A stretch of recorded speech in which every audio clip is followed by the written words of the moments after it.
adjusted. I still ain't happy with it. I went by the other. How's everybody doing tonight? We dragging around. Let me find us on him. And y'all may hear Brody and them in the background. Let me introduce y'all to Michael Williams. You see him comment under that, but now his real name is Pork Chop. How y'all doing? That's what he told me. He has been following for a while. We have been talking back and forth on the phone for what? 6 months or better, something maybe like that? Maybe 6 months. Maybe 6. He come up here looking for me one day in the swamp and found the swamp, but he didn't ever find me. You somewhere else. So anyway, he come up here, and I don't know where all the stuff he brought Brody. And we still ain't unloaded all the watermelons. He brought a carload of watermelons. He brought Brody a back scratcher. He comes from down there toward South Louisiana, not quite South Louisiana, but down pretty close. And he went down to Bruce Mitchell's place and come back with Gator Man and stuff. So Brody's been thrilled over that. I can't find my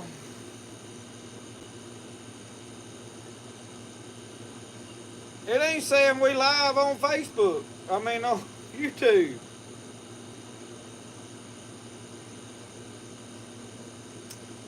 There it is. I'm gonna get where I can find the comments here in a minute. Well, and I had them up and turned the comments right back off. Uncle Sasquatch. We got Michigan Prepper. Mr. Mike Reed is here too. Ricky Johnson. Quentin Stuckles. Or Stuckless. From Newfoundland, Canada. Yeah, well, JL, I thought, well, since Tommy Litchfield didn't ever get here about halfway through, I'd just take your first 30 minutes off and we'd pull one on him. He's been our running joke for when he shows up about halfway through, but y'all, Pork Chop come and brought Brody some stuff for his birthday. He brought some autographed pictures of Bruce Mitchell and stickers and odd and ends, and brought us watermelons, brought me a bunch of shrimp. I don't know what all. Presents from the South. And so what we done is we went ahead and fried fish, and we have been in there working them brim, crappie, shell crackers, or chinky pins, whatever y'all. Somebody tell me how to spell chinky pin. I put it on I think Instagram, and I had people commenting about chinky, and I said they call that chinky pin, which y'all know Richard Gene, the fishing machine, calls them shell crackers. I said, we call them chinky pin here, but I don't know if it's chinky pin or chinky pin, or do you know? We just put a EAUX on it and think that's good. Yeah, well, anyway, they was so good. Somebody said CHINQAPIN. I'll buy that for $1. I caught one nice one at Kemper Lake yesterday, and then I caught one more decent medium-sized one. But I had a good day, but I didn't just wear the fish out. I was hoping with the moon being right at full, I'd go over there with a cage of crickets and they'd be on one of them beds and I'd just tear them up. But I fished about 5 hours and I finally started coming up a cloud. The boat motor quit, the trolling motor battery died, and I broke a rope out of the trolling motor. I had a good day. I got up there, I had to troll up to the trailer. I was going to have to pull the boat up on the trailer. I had that little War Eagle aluminum boat, thank goodness. I didn't have a big heavy one. And well, the trolling motor was down, and I was trying to get it unlocked to get it raised up, but I broke the rope off in it. Couldn't get it up. I had to tie the boat off to the trailer, and y'all, it come one of them what Jerry Clower called a hurricaneator. The rain is coming down shoe mouth deep. So I went to telling the Lord I need some help, and when that trolling motor unlocked and come up, I said, "Thank you, Lord, I got it from him, I think." So anyway, we have just put a hurting on some brim and stuff. They were fine. Goody. Brody, you brought 3 grandkids with you, didn't you? What's their names? River is 9 years old. Bo is 6 years old, who is just like Brody.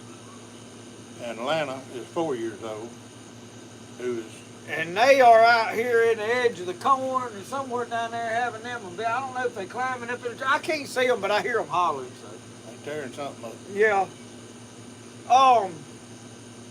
But they liable to come passing through here in a little bit. You can't never tell. But they having a big time. Mike Reed said CHINQUAPIN.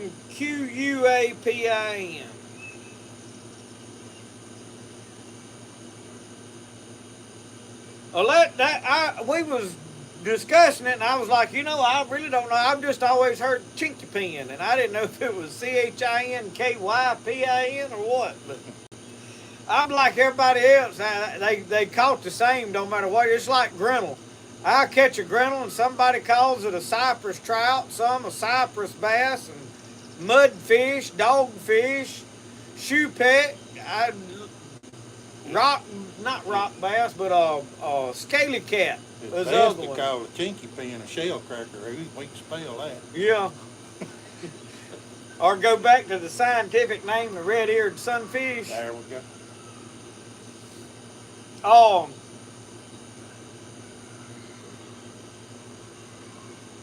We've got them here, and that Kemper Lake is a very clear lake, and I think there's a good many of them in it. And I've got a buddy of mine, Mr. Leverett Brown, goes over there, and I think he tight lines for them a little more and catches them. But there's a road bed that runs across that lake. It's called Peden Road. I mean, literally, that's the name. It's Peden Road. Kemper Lake is where some of my ancestors lived back prior to the Civil War. And I guess owned some land over there. And that road is named Peden Road. And I didn't know that till here recently when I was looking for it on a map to see where that roadbed was across the lake over there. And on that roadbed, it's about 4 foot deep all the way across the lake. And then on either side of it's 10 and 12, 14 foot deep. And you can catch them on it. And I fished on it a little bit and never got a bite. So I always go the day they not biting is good. They always tore them up yesterday, or you ought to have been here last week, man. We got on them, or probably today somebody's over there just slaughtering them. That happened to you like that? They bite when I leave. Yeah. Every now and then, if I can get down here in this swamp and catch a water rising, I can make him catfish bite pretty good. But now I have struggled to get grinnell to bite the last 2 years. I have been down there and fished some of them holes that I fished and caught 6 and 7 at a time. Be catching them, catch what I want to cook, and then be throwing the rest of them back, just fishing. And when I started, I tell you what is that camera.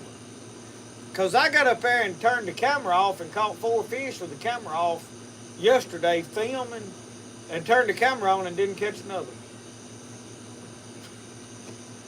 Now how you explain that? I don't know. I'm not gonna bring a camera with me. I done got to where I think I gotta have one for everything I do, I reckon. You meant to do this. I just did. If I'm doing something, I have to turn the camera on. Somebody might be interested in it. I tell y'all what I did find out. I found out if you want to stir everybody up, there's 2 good ways to do it. Somewhat 3, but really 2 main ones. And one of them I have not touched yet. I'm going to. The one that I have not touched yet is cast iron. Start showing how to season and use cast iron. People are die hard one method or the other. The next one is canning. Everybody's a professional canner, and I found out the ones that holler the loudest know the least. What's she doing? Hopefully she's going in there to get my wife out here. His wife's in there. She didn't want to be on camera, so they in there, and them women's in there hiding. We're going to get them out here and make them sing or something. You trick her into thinking that you're not filming when you are. You will grab a camera up and just tote it in there. Just like a headlight, just shine it all around everywhere. See if that deer can jump a fence. Yeah. Oh, Lord. But anyway, yeah, I found out, y'all, when I started canning, I had one fella, he no longer has the privilege of commenting on our videos, but he said that was scary to watch. And what was the big, he wanted me to put the water in that canner up to the shoulder of them jars on the outside. I said, I've been canning a long time. I ain't never run that much water in a canner. That's going to turn your cooking time way on up. I looked in the ball canning book, and you know what it actually says? To use what? No, it says to use whatever the canner manufacturer recommends. And I hadn't pulled up to see what Presto recommends, but I think we got a book with it because we started putting, when we first got a canner, we started putting 2 inches of water is what I think it called for. I figured you was going to say it says in there to do it how you want to do it. I told y'all in the video, I said, I've never canned meat. I did not say I had never used a canner before. I just, the actual putting the meat in there. And then I got scolded they said I needed to use vinegar on the rim. And y'all, we rubbed vinegar on every one of them except that very first jar that I did. And we've done it later before we fired the canner off camera. But my wife come out there with a bowl of vinegar and rubbed it on the top of every lid. I guess so. If you don't write it on the side of the container, people don't, they... So anyway, it blowed my mind how serious folks got. And it wasn't just on YouTube. The Instagram, the Facebook videos I did, like canning tomatoes. We canned them tomatoes and didn't water bath them or pressure can them or anything. Now, Ball Canning Book recommends you pressure can tomatoes. And here's the reason. If you don't get all the green out of a tomato, it won't can. It'll spoil. So that's why they recommend you pressure can it. That way you can do what the one guy said, all I do is crush them and can them. Well, if you leave in the green core in there and skin on it and all that, you need to pressure can it. Now, I don't know if the skin will make it go bad or not, but I know the green in a tomato will make it go bad. And I'll tell you something else I've learned. You can't can yellow tomatoes and you can't can Cherokee purples. Every time I have canned those tomatoes, because I grow the hillbilly potato leaf and the Cherokee purples, we've tried to mix them all together, and it would be hit or miss if they canned. Some of it spoiled, and we was pressure canning everything then. No, we were water bathing everything then. So then the ones that did can would separate.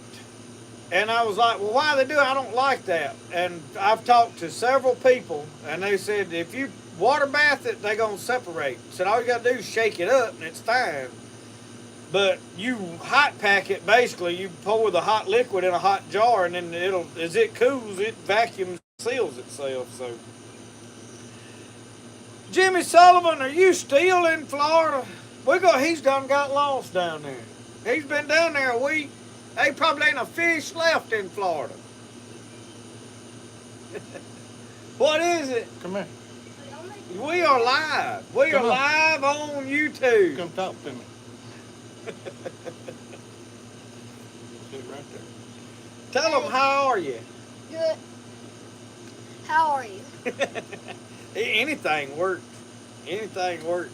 Is that apple good? Jeffrey Gray, our visitor, is Pork Chop. He is from, I don't know, where you claiming down there? Southeast Louisiana. Southeast Louisiana. With the big toe of the boot, which is Washington Parish. I live on the other end of Pearl River. See, we at the head of Pearl River. He's down there close to where it runs in the Gulf of Mexico. I saw Justin on the video, white perch fishing off the bank of Pearl River, and I thought he was living by the house fishing on the river where I was at. And I got to watching his videos, and I found out he lived on the other end of Pearl River. And then when he told the camera that he loved this swamp, or he loved his swamp. And I was thinking the same thing. I've always thought the same thing about Pearl River and the swamp. Where I'm at is where Pearl and Boca Chita River come together, and there's a huge swamp. It's hard to get to, it's hard to hunt, but it's rewarding to actually kill something. The fishing's pretty good. It's just part of my life. It's a lifestyle. Come here, Brody. That I'm raising my kids and grandkids to hunt and fish like I grew up doing. Come here. And Come to here, be Brody. free, like we all do. Have the right to as Americans. You didn't pull a bunch of it, did you? You didn't tear it none, did you? Good. Don't get no more of it. That's actually the first year I've seen. I looked the other day and there wasn't no corn on it. That'll be pencil cob corn. Come here, let me see what you got. Turn around and tell them, hey, you on camera. You on YouTube right now. Give me that. Look, right there. Hey, Brady, hey. you gonna tell them, hey, tell them what you got right here. This is what Pork Chop brought you. What is this? Get over here, they can't see you. It's an alligator claw scratcher. Yeah, it's a back scratcher. Uh-huh. Got alligator claws on it. That come from Bruce Mitchell. That's probably one Bruce Mitchell had on camera down there while he was catching alligators. I don't know, he probably buys all these. I don't know, he may make them. I don't know if he makes them or buys them. Wait, now. Brought some autographed pictures and such back up here. So we got all these kids out here. They've been playing and eating apples and watermelon and I don't know what all. Playing soldier. Brody's had a marching a while ago. Uh-huh. Your face is dirty right there. Did y'all eat fish? Yeah. Fish is good. They were good. And everybody in the world knows that. They playing Indians, all right? Like the Indian stadium. Yeah, riding it done away. I had already hung up some pie plates on the opposite side of the tree. I'm using the pie plates to patrol the other side of the tree while I use a pellet gun to patrol this side. But I about made a believer out of them birds. Michelle went down there to pick them today, and we decided they're not quite right for what she's wanting to do. But the tree is loaded down. There is plenty of apples. There's way more than we ever going to be able to put up. I don't know what I'm going to do with all them apples. It's like a tomatoes. That garden is full of tomatoes down there, and we've had people coming every day picking in them, and they still loaded with tomatoes.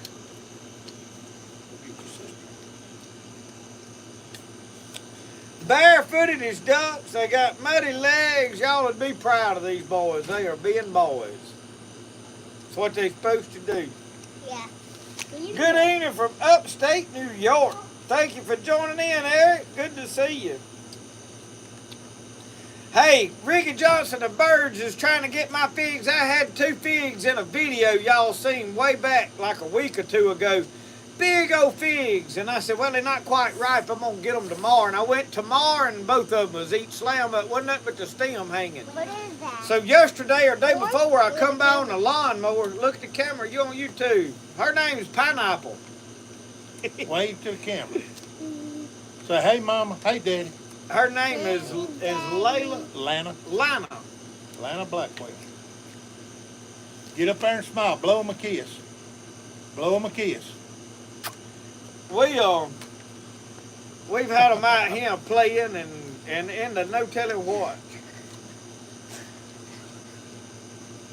But we are, yeah, they barefooted, been in the dirt. I mean. Where did they get the apples? Down there off the apple tree or on the ground and no telling where. Apple tree?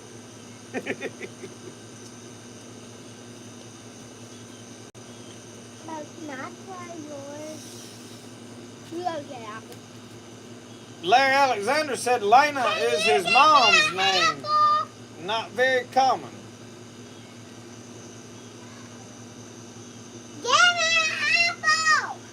Jeffrey Gray, we training them all up right. Yeah.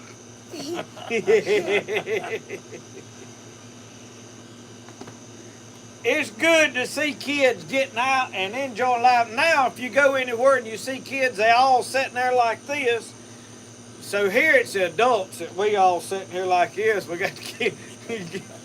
But I'll be honest with y'all, I have got here lately to where I have to take the phone and turn it off and lay it to the side. And I have been working on getting a knife shop geared up and all in working order.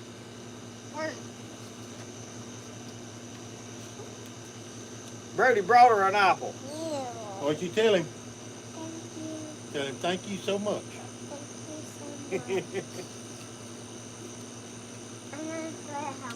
That was nice. You know, he didn't get it for you to throw it. You can lay it on that table if you don't want Put it right here. Papa might eat it. You didn't want to eat it? And we on TV on YouTube. Yeah, you're on YouTube.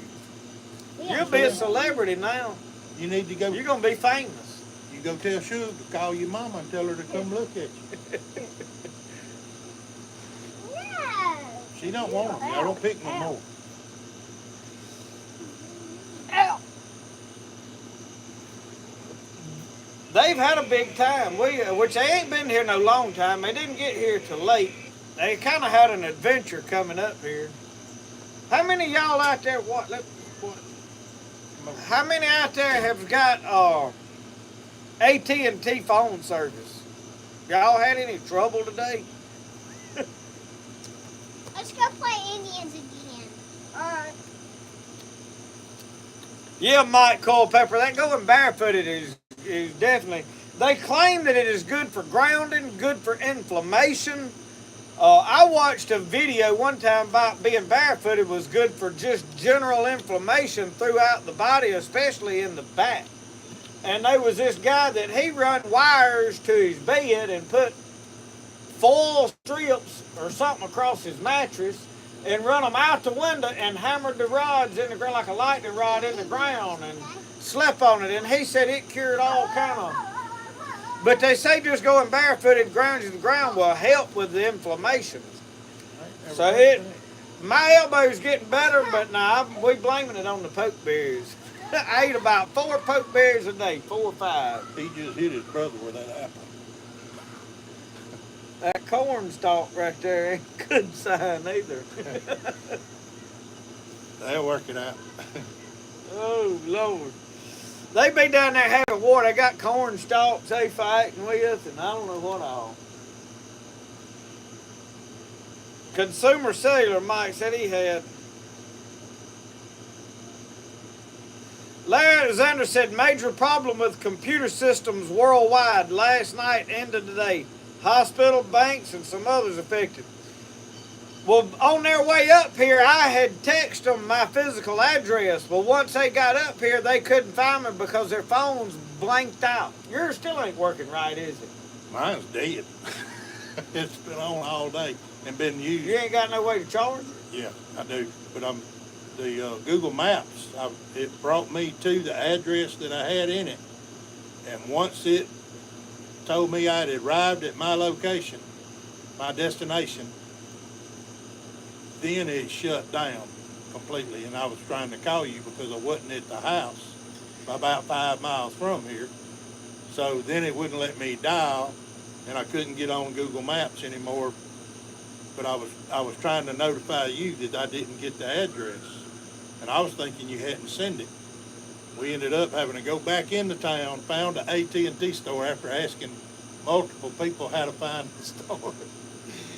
We ran. I tell you what, I know what Philadelphia, Mississippi, the inner town looks like. We've been all over every block, both ways. And there's one-way street, 2 one-way streets in it. I went against the law on two times. With her hollering at me. Oh Lord, I done it when they first changed them.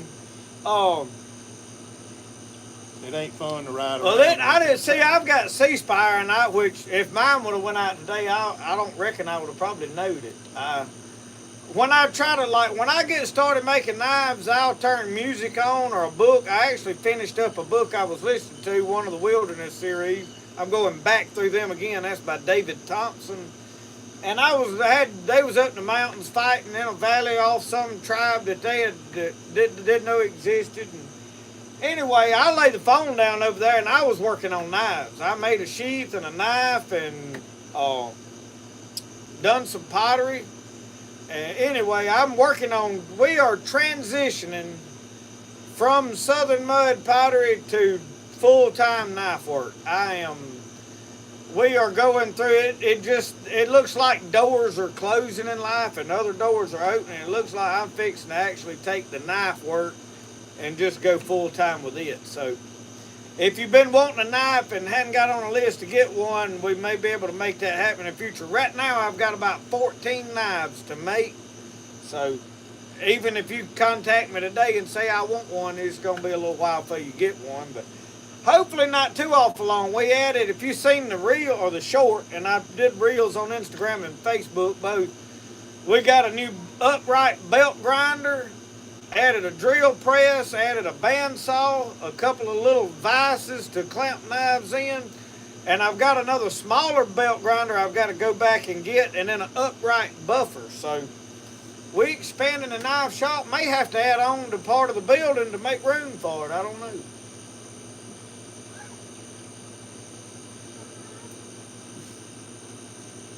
I'm gonna shut them down on the apple picking. They just picking them and eating a little bit. Hello. Come here. Hello. Come here. Come here. There's a plenty of them. Y'all don't pick no more apples unless you eat the whole thing. If you're gonna eat them, that's okay. But when Randy you Mitchell, you got a good point there. He said we all need to get paper maps to be safe. You know, we used to go on vacation when me and Michelle first got married. We went on our honeymoon with one of them big old fold-out atlases. We had to turn the page when we'd go through another state. Take my phone, charge. Take it to school, tell her to charge it in the car. Brody, go get that. Go pick them bugs up. Lay them on this table. Hello. I'm eating another apple. Tell them what your name is. Yeah, we I'm getting dependent on a lot of stuff. And that's Brody. So the I'm technology I'm on camera every time. every time. You are. Well, look, Brody, China. get out from in front of me, okay? China's probably behind some of this phone failure with AT&T. Somebody's behind it. It ain't accident, you know what I mean? But as things go on, it's probably going to get worse. And that's one of them things, we're going to wake up one day and we ain't going to be able to get on YouTube. We ain't going to be able to upload videos. That is why, y'all, I preach books like medicinal plants, old country know-how, information that you need. As you learning it on these videos, you need to write that stuff down in a book somewhere and keep a book on, like, if you don't already have, like, you need to own a ball cannon book, you need to own medicinal plants books, you need to own how to tan hides books, you need to own gardening books, you need to own, Rodale's makes great gardening, how to garden books. But all of this information needs to be in paper, because I'm telling y'all, we're going to wake up one morning and we ain't going to have all this. It's too easy for somebody to turn it off, and whether it's an attack from another country or what, you know. But it just, I don't know.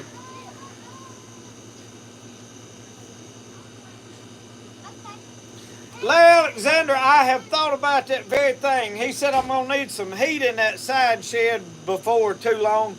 I have got a pot-bellied stove that I'm going to probably put in the central part of that outdoor, and I'm going to run the pipe out the side wall, and I may even extend out and build a rafter like I've got up here out of some old pine trees and bring my roof line out another 6 to 9 foot, and the reason I say 9 is that's 3 even sheets of 10. And guess what? And We went on vacation. went on vacation. Yeah, he's on vacation right now, ain't you? But I am thinking about adding that, and I'll be able to put some. Hands on me! Hands on me! You got a lot of ants on you? Hands on me! Hands on me! He's wet up to his knees. He's gone to shuck his clothes. Oh.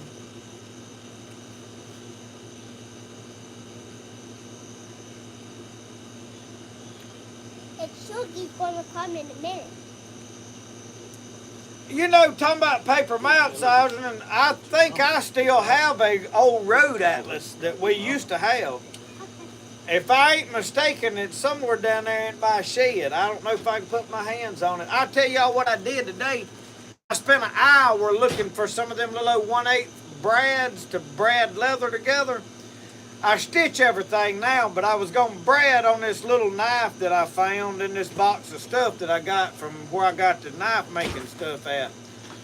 And I can't find my brads nowhere, and I don't know where they at. I have looked and looked and looked. They somewhere down there. The last time I used them, Michelle was making a purse, and I braided the straps on there for her. And I don't know where I put. They in a little round plastic thing. I don't know what it is. I looked for them. When you was trying to get up with me and tell me that you was lost, I was looking for them things everywhere. I don't know what it does. I wasn't lost. I just didn't know where it was at. Like what my sister back when she was young, her and her boyfriend was dating, and they was off riding horses somewhere and got turned around out. And I don't know if they was on some open land somewhere. Anyway, she said they got lost, and he quickly he said, "No, we was just misput."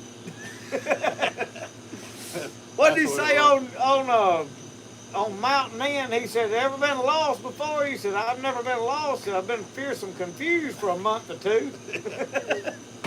You know, if you're confused for a month or two, that's bad there. Yeah. That's bad.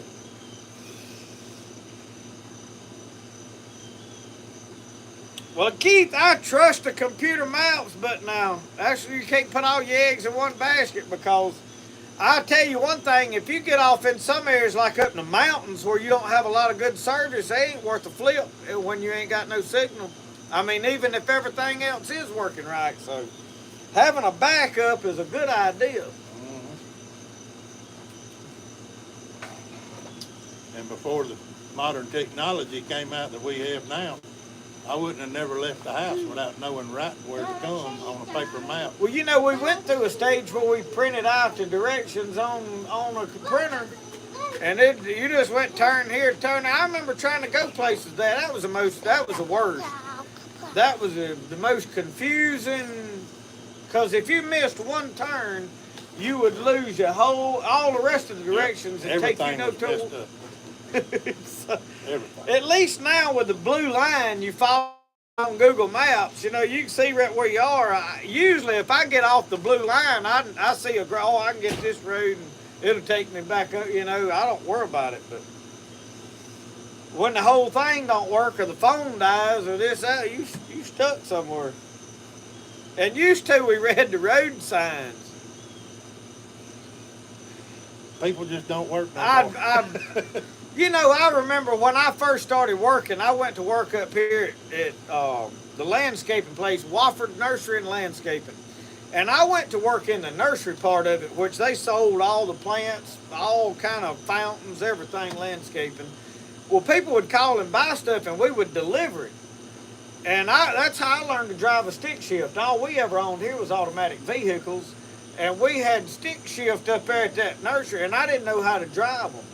So when they told me to deliver something, I wasn't fixing to go up there and tell them I couldn't drive a truck. So I just got in a Ford Ranger and learned how to drive. But I had to learn how to find houses before all of this technology. And I learned that the even numbers is on one side of the road and the odd numbers is on the other. Like in town, streets run east and west, avenues run north and south.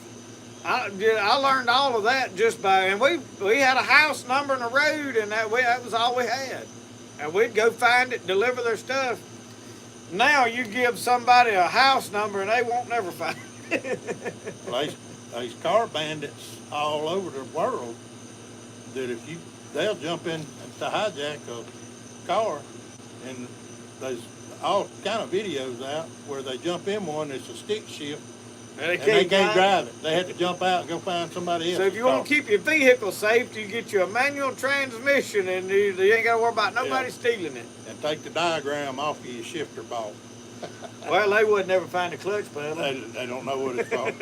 Can't get it. It just grind them till they fit. Used to, we'd be trying to get something in gear, especially when I was working on Mack trucks. And Mack was the world's worst trying to get it in gear when it was clutch was about half bad, and we'd be doing a clutch job at the shop, but we'd have to back it in the shop, to do, and it had, and somebody'd always holler, grind them till they fit. Or either they'd holler out, well, they're going to start making them out of rubber one of these days so they don't make so much racket. But when I learned to drive a big truck, which I've never had a CDL, we just worked on them and had to learn how to drive them. I didn't want a CDL because I knew I'd wind up having to fill in and drive for somebody, and I didn't want to drive. Trucks is made to work on, they're not made to drive. And anyway, I learned to drive them just by backing them in and out of the shop. And we learned to drive by not even using the clutch. We had to watch, you get to certain RPMs, you just move to the next gear. And I don't know, do they teach them that now? I don't think they teach them. Especially if they work for Swift. There's a few more of them. That was the reason for not getting on the interstate today. One of the reasons.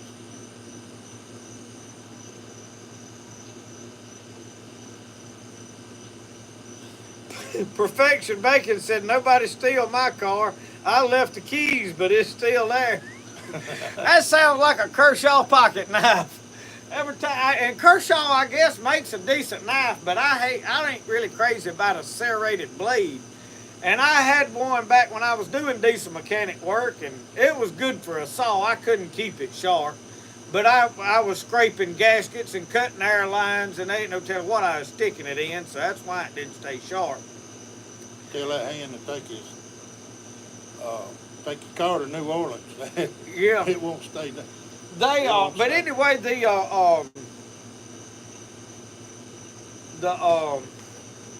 knife, I broke a tip on it, and I was gonna literally throw it away.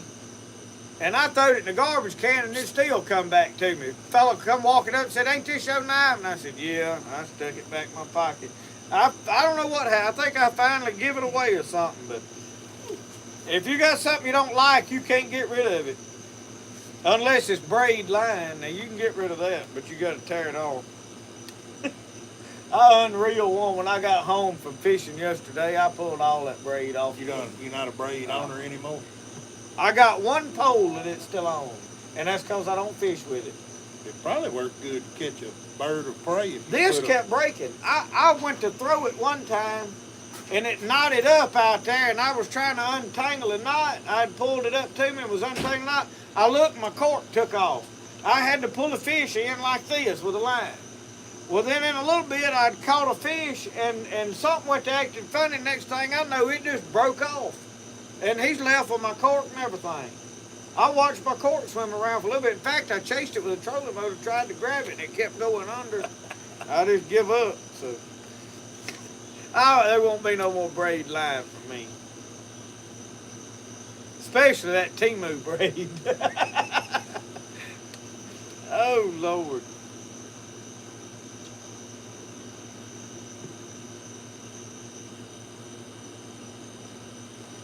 He said bunches of big trucks are automatics now.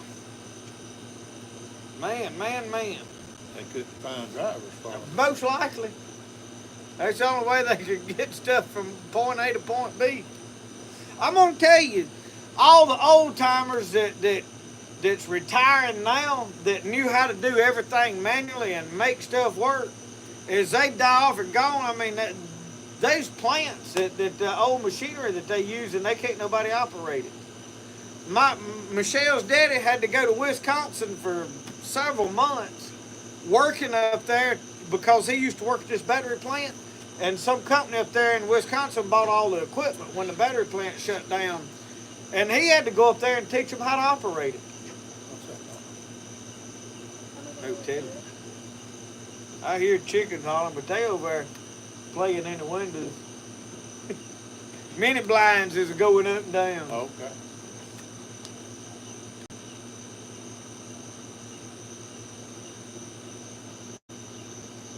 Frank Lynch said my friend parked on the middle of the hill and told me to pull out without stalling. That's how I learned to drive a stick shift. Downhill to start. Uphill. Told him to take off without stalling.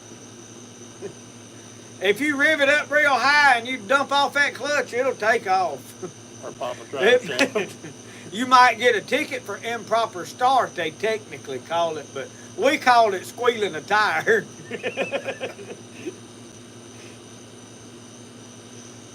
Oh, Lord.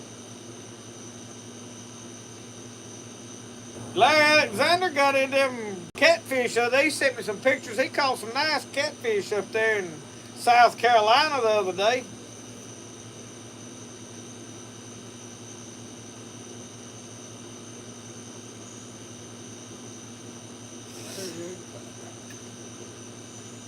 I think I have got 2 Kershaw knives down there. One of them is an automatic that is a really good knife, but I don't tote them because of the serrated blade.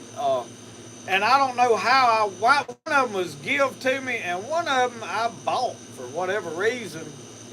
The thing I don't like about the serration is you can't sharpen it hard. It can be sharpened, but you can't just take a whip rock and sharpen it like you do everything else. It's a little more complicated. And that was my reason for it. As far as Kershaw knives, I have got a fillet knife that is a Kershaw, the one y'all have probably seen in videos that extends out. It is a Kershaw, and it is a dandy knife. So I ain't really just knocking Kershaw knives. I've just had experience with the knives I have had were Kershaw that were serrated that I didn't like because of the serrated. And then, like I said, I scraped gaskets off of parts, heavy equipment, and you know, you're not going to keep very many knives sharp long doing that. Does rising water affect catfish biting in a pond like it does a river? Now that is a good question. I know in a river system, when the water's rising, the catfish bite. If it's washing a food source into the pond, definitely. Yeah, if you got a stream that comes into it, I would probably say yeah. But what if it's just a stagnant hole of water, like say these Mennonite ponds that they raise catfish in up in? Well, if they're being fed constantly, they're probably not going to change that much. But a lot of the fish that are in a body of water that's not being fed by stream, they're probably looking for something new to eat. That is a good question, you know. I mean, I ain't never really. I ain't no marine biologist. I ain't I'm the furthest thing from it. What I have learned in my life, most of it I have either dug out of a book, a little of it I have watched videos on, but usually when I watch a video, ain't to learn how to do something. It's to see how somebody else does it or what is, you know. If you're going to learn something off of YouTube, you really need to watch about 6 or 7 videos on it from different people. And then you take the common thing that everybody does the same and go, okay, you got to do this. Because you'll find out most things in life, there's more than one way to do it successfully.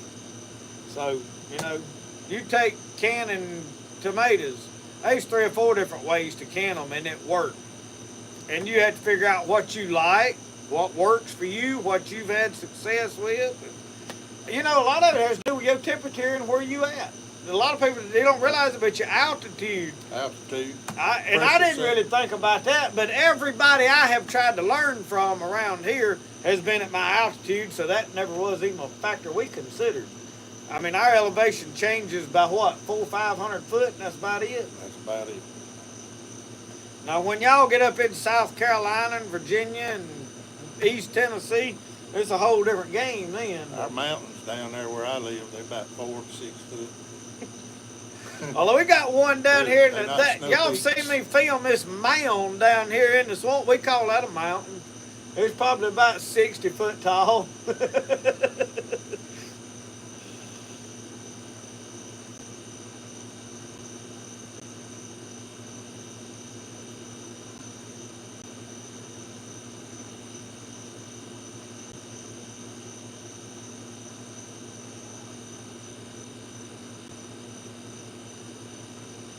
Larry Alexander said in that big lake up there by him, said they stopped biting Hello. when the front comes in, but the bite is good right before it. I have found that to be true too. Oh, Richard G, the fishing machine, he'll be on camera talking about it. Just come a big rain yesterday, and he's steadily catching fish. That man can catch fish in a mud hole in the driveway. Or spit on the sidewalk, he'll catch a fish Yeah. in it. I wish I was as good as him. I just ain't. He knows what he's doing. I'd love to bring him down here and get him on these both ends. You think he'd go woo? He probably would. I go woo on them. I don't know if he could do what you do. I don't think, I know why the hunting ain't no good around. Well, he says he gets excited about catching fish, and his what does he call his adrenaline? His adrenaline gets up. He says, when I catch a griddle, my adrenaline gets up. And then some. Yeah, and it ain't. Some people think, oh, you just putting on. I don't. Now, whenever Brody's there and I'm trying to get Brody to catch the fish and I'm trying to hand him the rod or like when I caught one and had to get it up this big old bank and my mind went into problem solving mode and I'm trying to do stuff, I don't do all the hooping and hollering. But when it's just me there and I'm the only one, and I just got a fish and I ain't got to think about nothing else, I'm hooping and hollering. And that ain't a good thing, y'all. I don't encourage you to do it because you won't catch no more fish there. They'll hear you. They know you there then. You got to move up or down. Yeah, 100 you got yards to change locations after you do all the hooping and hollering. At least 100 yards. So I'm trying to catch them crappie and not get so excited on them because they kind of finicky anyway. John Thomas, we fried brim and chinky pen and crappie tonight. We done ate. We was late getting on here because we was late doing it, but we done ate a belly full of fried fish in there, pan fish. I know y'all hear me a lot throwing brim back and saying I don't like brim. Well, brim are very good. I like brim. I ain't crazy about scaling brim, and I don't eat a lot of brim. I'd rather do crappie because I can fillet them. My wife don't like fish with bones in it, so I had to pick them out for her and pick them out for Brody. And it's just better to catch catfish or crappie or something I can fillet, and I ain't got to deal with all that. As far as eating, brim are very good to eat, but I just knew some of y'all get confused because I be carrying on throwing brim back, just picking and saying they ain't no good. They really are. I eat a lot of I eat brim. I don't eat a lot of them. You just ate a lot. Well, I did eat a pretty good many in there. There's a stack of fins about 8.5 inches high, at least. I wouldn't don't tell all that. A 2-year-old turkey beard length high of fish fins that came off the brim that you ate. We're going to have to get together and turkey hunt this spring. I ain't done no turkey hunting in years. We can do that. He's a big turkey hunter. I love it. And I imagine we can find some places around the turkey hunt, public land or something. But I'll just go and film and let him call up turkeys. You gonna shoot? We can do whatever, but I like to film as much as anything. I've tried to get some people to take me on a turkey hunt because I ain't that good at it. And they, oh yeah, and then they don't never do it. And they think I want to shoot all their turkeys, but really all I want to do is go and film them hunting, and they could shoot the turkey. I don't Make even a like video turkey. of it. I don't even eat turkey. I told him, he was like, do what? I said, I ain't crazy about turkey. I like fried turkey nuggets, but that's about it. I mean, I cook one at Thanksgiving and I eat it, but I didn't say I liked it. I could eat their feathers. Toenails. You like me with a griddle. I can eat griddle. I could eat griddle 3 or 4 nights a week. I like eating. I can eat a bunch. And that's like me with the deer. I'll take that hind quarter and cut them main muscles off and cut me a steak and put it on that Blackstone and cook it like I did the other night. And I'd just as soon have that as any part of the deer. And everybody else like, oh no, I want this or that. And I love fried deer meat. I ain't knocking it at all. I ain't care about saying it ain't good. Mm-hmm. But I like that steak out of it, big, thick, juicy steak, half cooked, as well as I like any part of it. And I deer hunt because I like that steak and that fried backstrap. You can't eat horns. Now, they do make good knife handles. But now Mr. Charlie Pickerel has fixed me up. I got enough antlers down there to make several knives. You making buttons out of the antler tips? I hadn't yet, but now when we get into as I become spirit of the outdoors, knife making and all this stuff, we make that our main job and kind of back out of Southern mud pottery. I want to get enough buckskins and learn how to tan well enough that I can sell products I make. And I would love to make buckskin bags, shirts, jackets. I got that leather sewing machine right there. I could sew a shirt up no time with it.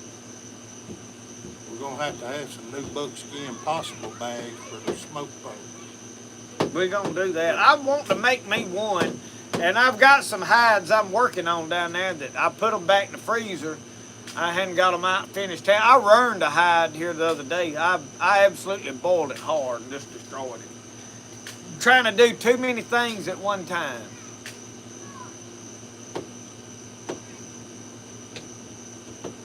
Hey.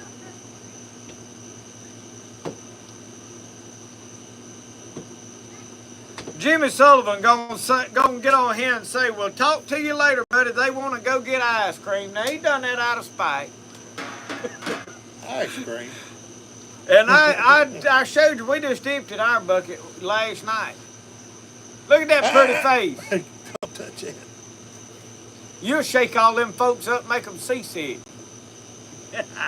Don't touch the camera now. Back up. Yeah, I could eat fish 3 or 4 times a week. David Russian said, "Hey, save me the feathers for my arrows." I got a box full of turkey feathers, but we fixing to make some arrows. I've got to get my bow making down pat. And it's getting the time of the year that, well, I got to get to, and y'all, the TP, let me mention this. Me and Michelle's working out a deal. Yeah, there you are on there. That's you right there. Wave to yourself. It's delayed. See, look, that's what's confusing. Oh. How many times you seen Brody? Oh, Brody gets over here and gets to jumping up and down. But anyway, on the TP, I'm working out a deal with Michelle that I'm going to sew these 2 panels I have made for where the lacing pins go through it. And you got to make all them little button holes. It's basically pin holes. And she's going to reinforce all them with her sewing machine. So I'm probably not going to film doing all of that part. I may film like a brief thing on it. And so we've kind of held off because it's been raining the gardens. We're doing it, and I've been trying to transition and get the knife stuff squared away. Kids is made. Brody's like, "Here, get over here and watch it." I just about end up having to run She out. blowed in a kiss and then turned around. Yeah, look. You got the kiss back.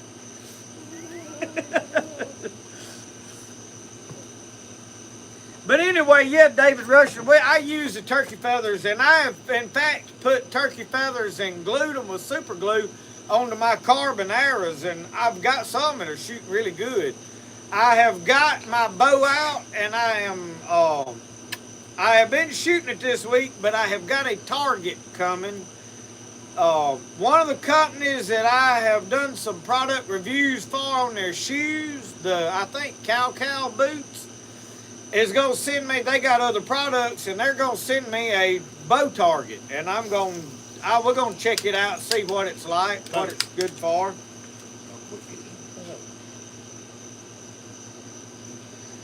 Jeffrey, that we may not ever get to the bottom of the list because I've made 3 knives this week and picked up about 2 more. So the list really ain't getting no shorter. It's just like the names are changing on it as we go through it. So, yeah. But and here's another thing I want to tell y'all on the knives in the knife shop. As I'm going to go into this full time, I'm fixing to add a couple of new designs. We're going to do a smaller knife. Of course, I do a patch knife. And then I do the Jonah knife. Come here. And I'm going to add a long hunter, like a, it's really going to be more like a shelf knife. But we're going to make it a little robust, a little more like a mountain man knife, because the real old mountain men really didn't tote like a big bowie and all this stuff. They just toted a like an old hickory butcher knife. Yeah, they toted a butcher knife. So anyway, we're gonna add, depending on what you like, we're gonna add some knives to it. All right. And I don't know what all I'm gonna. Come here. I don't know what all I'm gonna add. Like, I've had some suggestions, and I'm really not gonna take special designs. I was going to, and I seen real quick that went south quick, fast, and in a hurry. I had agreed to do a knife, and trying to meet people and all that just got out of hand, and I won't do that no more. Come on. Let's go talk to Sugar just a minute. Come on. You see that zombie? Yeah, I seen that. Zombies. But as far as like minor adjustments on a knife, Jeffrey, that is feasible. I can handle that. What I'm talking about I'm not going to do is like certain designs. The one I was going to do, and I was going to do it, and every time I talked to him, it was something different. It had to be changed, and nothing was going smooth, and but as far as like, hey, if I can make it out of all of my materials and we can just tweak the design of it a little bit, that is minor. I can handle that. That ain't no big deal at all. But whole special designs on a knife can get complicated because, and I'll tell you what the main problem is. Somebody comes up with something in their mind that they want, and they tell you what it is, and then when you relay them, your image of what they thinking about is slightly different, and then by the time you make it, it's different from what's in your head as well. It's what it come out to be, and then they ain't happy with it. And I've had that with pottery. I couldn't tell you how many times we've took special designs of pottery somebody dreamed up, and when we got through with it, there was like, oh, that ain't really what I had in mind, and then they wouldn't buy it, and you couldn't sell it to nobody else. So, you just got to be...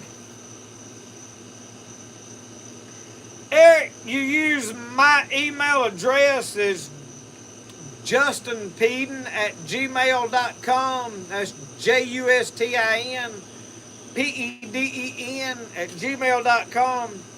Or if you get on the Facebook page, the Spirit of the Outdoors Facebook page, if you message me on there, I can kind of work with you through that too, if that's easier to find me. I don't check my personal Facebook very often at all. My personal Facebook is just something I very rarely even get on anymore. So,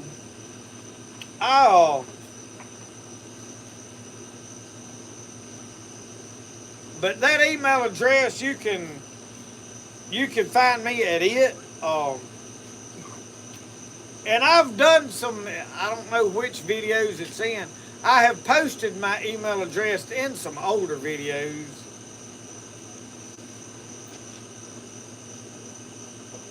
What is it? They're trying to find the kids. Yeah. Well, really good. They was down there in the woods. It's done got dark and boys still out there playing Indians and mountain men and army or something. They having them a good time though. What happened to that cup of coffee? Oh, I forgot to say. Well, hand me a bottle of water. I'm just about to die. I got the coffee.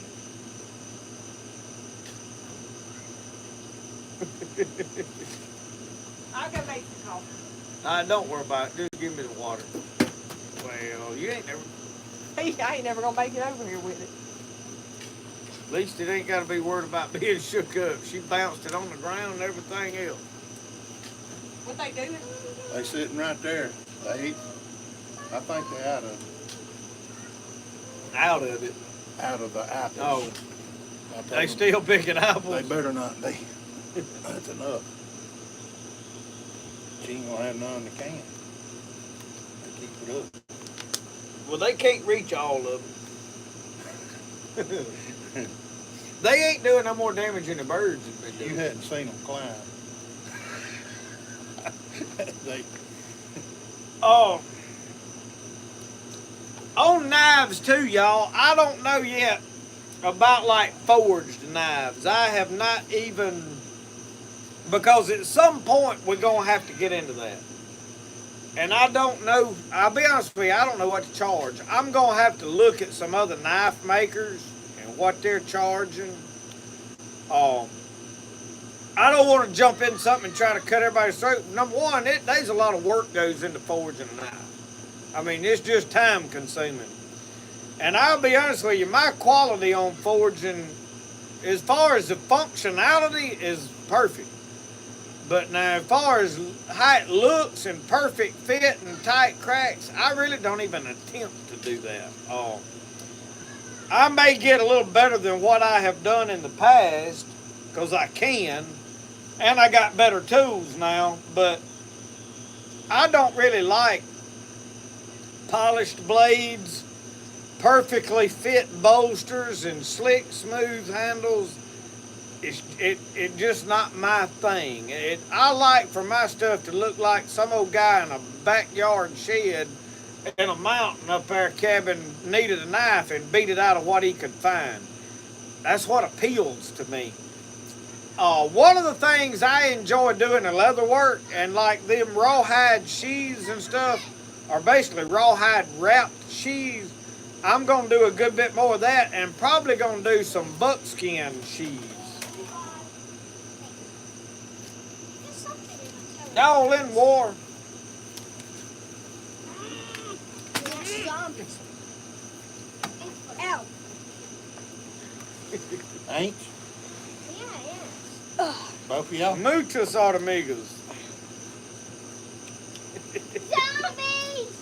They fighting zombies now. Go get 'em. Hang on. I'll put this lightsaber in Can't hear. I need that lightsaber. That has been a day. I ain't figured out yet how to sharpen a lightsaber. Somebody tell me how to sharpen a lightsaber. You can't sharpen a lightsaber. A lightsaber Well, it's to can cut easily with, kill ain't you. it? Yeah, but the lightsaber is like a lava sword, A basically. lava sword. Something like a lava. Let's go back to war. Hang on. Oh, this one's got all kind of buttons and all kind of stuff, but I don't know how to. I know it collapses down like that.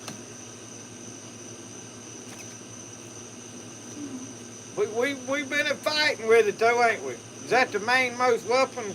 Yeah. No, pistol is. Hmm? Pistol. Where's the cannon? What y'all shooting? Zombies? Zombies and Bigfoot. Oh, Bigfoot? Yeah. Where's he at? I don't know. Hey, is he kin to Littlefoot? You. Ah! What? Is he kin to Littlefoot?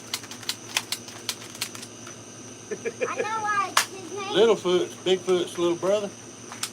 No, Sasquatch is Bigfoot. Well, what about Foot and Foot and Foot? I don't know who he is. You don't know who them are? Oh, Lord. They got to hear about Foot and Foot. So let's go play. You heard that, Let's ain't you? go back to war. You ain't never heard about Foot? Oh, Lord, I can't tell it. You got to tune in to Mel Tillis and let Mel Tillis tell that one. Mel Tillis will tell you about Foot. They have 3 little rabbits called Foot and Foot and Foot. Of course, Mel Tillis stuttered anyway. It might take him a while. It took him a while, yeah. It's worth listening to. You have to find, it's on YouTube. You can find it on YouTube. We'll find it. They asked old Mel Tillis, they said, when you come to Nashville, they was all sitting around talking about how they got the money up to go to Nashville. Some of us talking about how they worked hard and saved up and raised money. And Mel Tillis told them, he said, well, I worked one day. He said, I made $583 one day. And they said, do what, how? He said, selling Bibles. And they said, selling Bibles? He said, yeah. He said, I'd knock on the door and I'd ask them if they wanted to buy a Bible or if they wanted me to read it to them. Every one of them bought a Bible. Old Mel Tillis is a character now. So what are we missing on comments now? How do you make tomato gravy? Michelle can make tomato gravy, and we may get out here and make some here before long with some cat head biscuits. But now I got a sister-in-law that specializes in tomato gravy. My brother's wife, Dory, can make some tomato gravy. It is good. We may get her recipe and try to see if we can make some, because I have had several people ask about tomato gravy, and I guess right now with the tomatoes, that's time to learn how to make it, ain't it? It's about good as any. Probably better than any other time. Michelle has got several biscuit making videos on her, but y'all, Michelle don't get excited about making videos, so we don't wind up with a lot on her channel. But now maybe if we get where we ain't wrapped up in pottery all the time and she's constantly painting pottery, she might get back where she's filming. I don't know. I enjoy it. She don't enjoy it like I do. The filming or the pottery? Yeah. Let's go back to war, River. Hang on. Ken says you just make regular gravy and add some drained canned tomatoes. We'll figure something out about tomato gravy.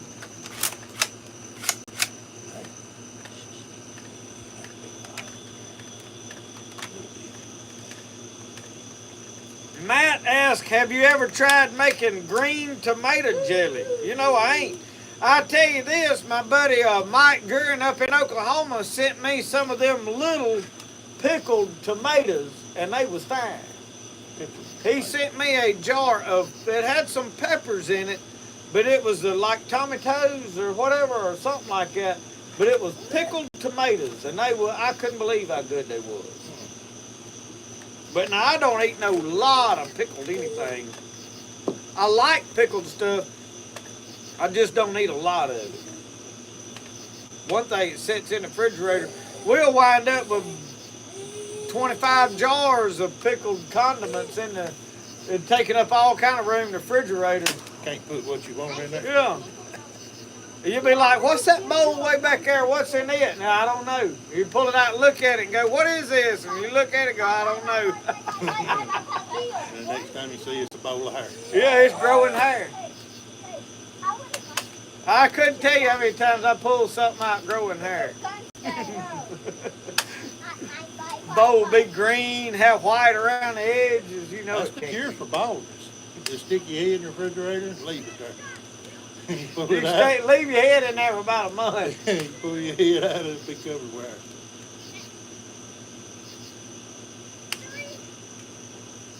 Algernon says my cousin tells that stuttering Bible salesman story. Well, that original, I ain't gonna say Mel Tillis is original. I bet you he got it from somewhere. I told a joke on here one time, and somebody said, that's a Ronald Reagan told that joke.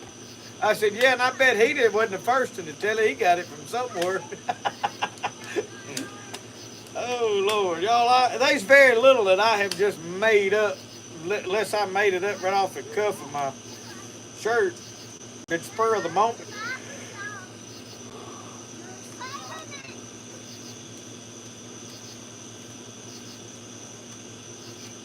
Deb said the way you canned them peas last night's the best way we've seen them canned. We're going to can our peas the same way.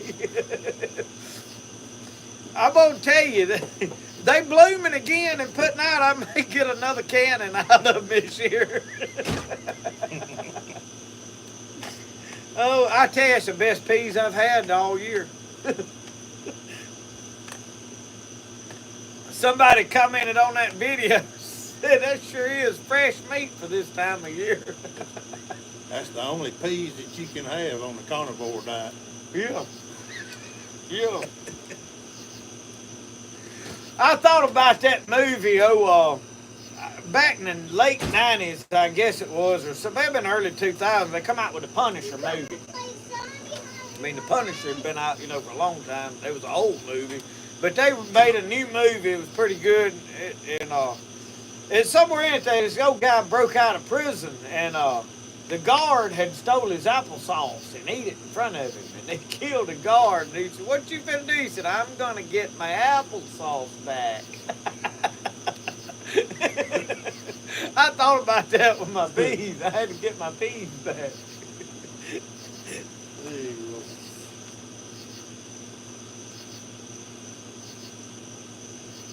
I ain't never heard of the baby rattlesnake and the grandpa rattlesnake.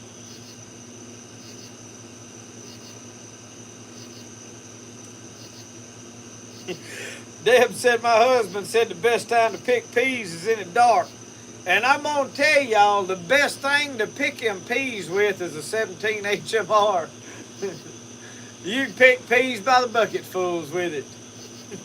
A lot of people say it won't work, but I beg to differ. Some folks need a cannon though to kill anything, you know it.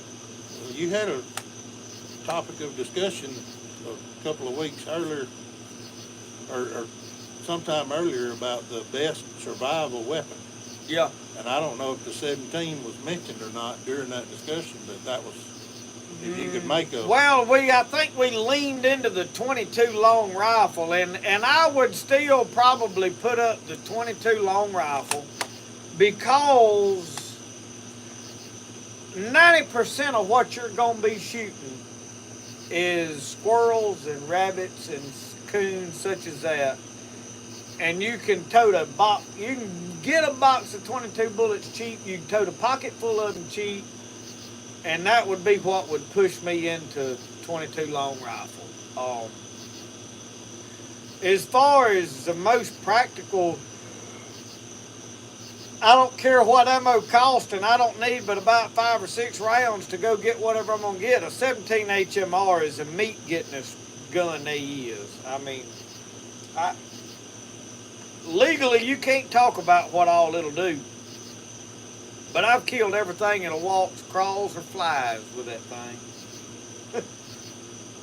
Some things you probably ought not be shooting at, most likely.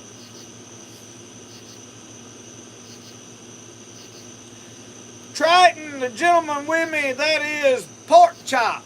He come up here to visit with us today, brought Brody some stuff from Bruce Mitchell's place down there in Louisiana, some back scratcher laying over there, and autographed pictures and a sticker and a cup and some other things for Brody.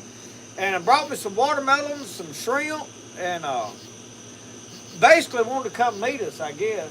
Wanted to meet you.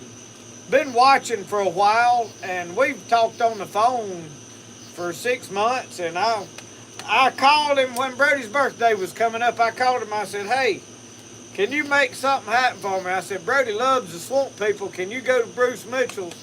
I'm a big Bruce Mitchell fan. Out of all the swamp people, and everybody loves Troy Landry, and all the Landrys. I have actually met Jacob Landry. I helped him unload a crawfish truck down there one day. We was buying crawfish from him. And in Slidell, I think, there's a little place down there called Kent and Sue's. Maybe in Bay St. Louis. If you're familiar with that place.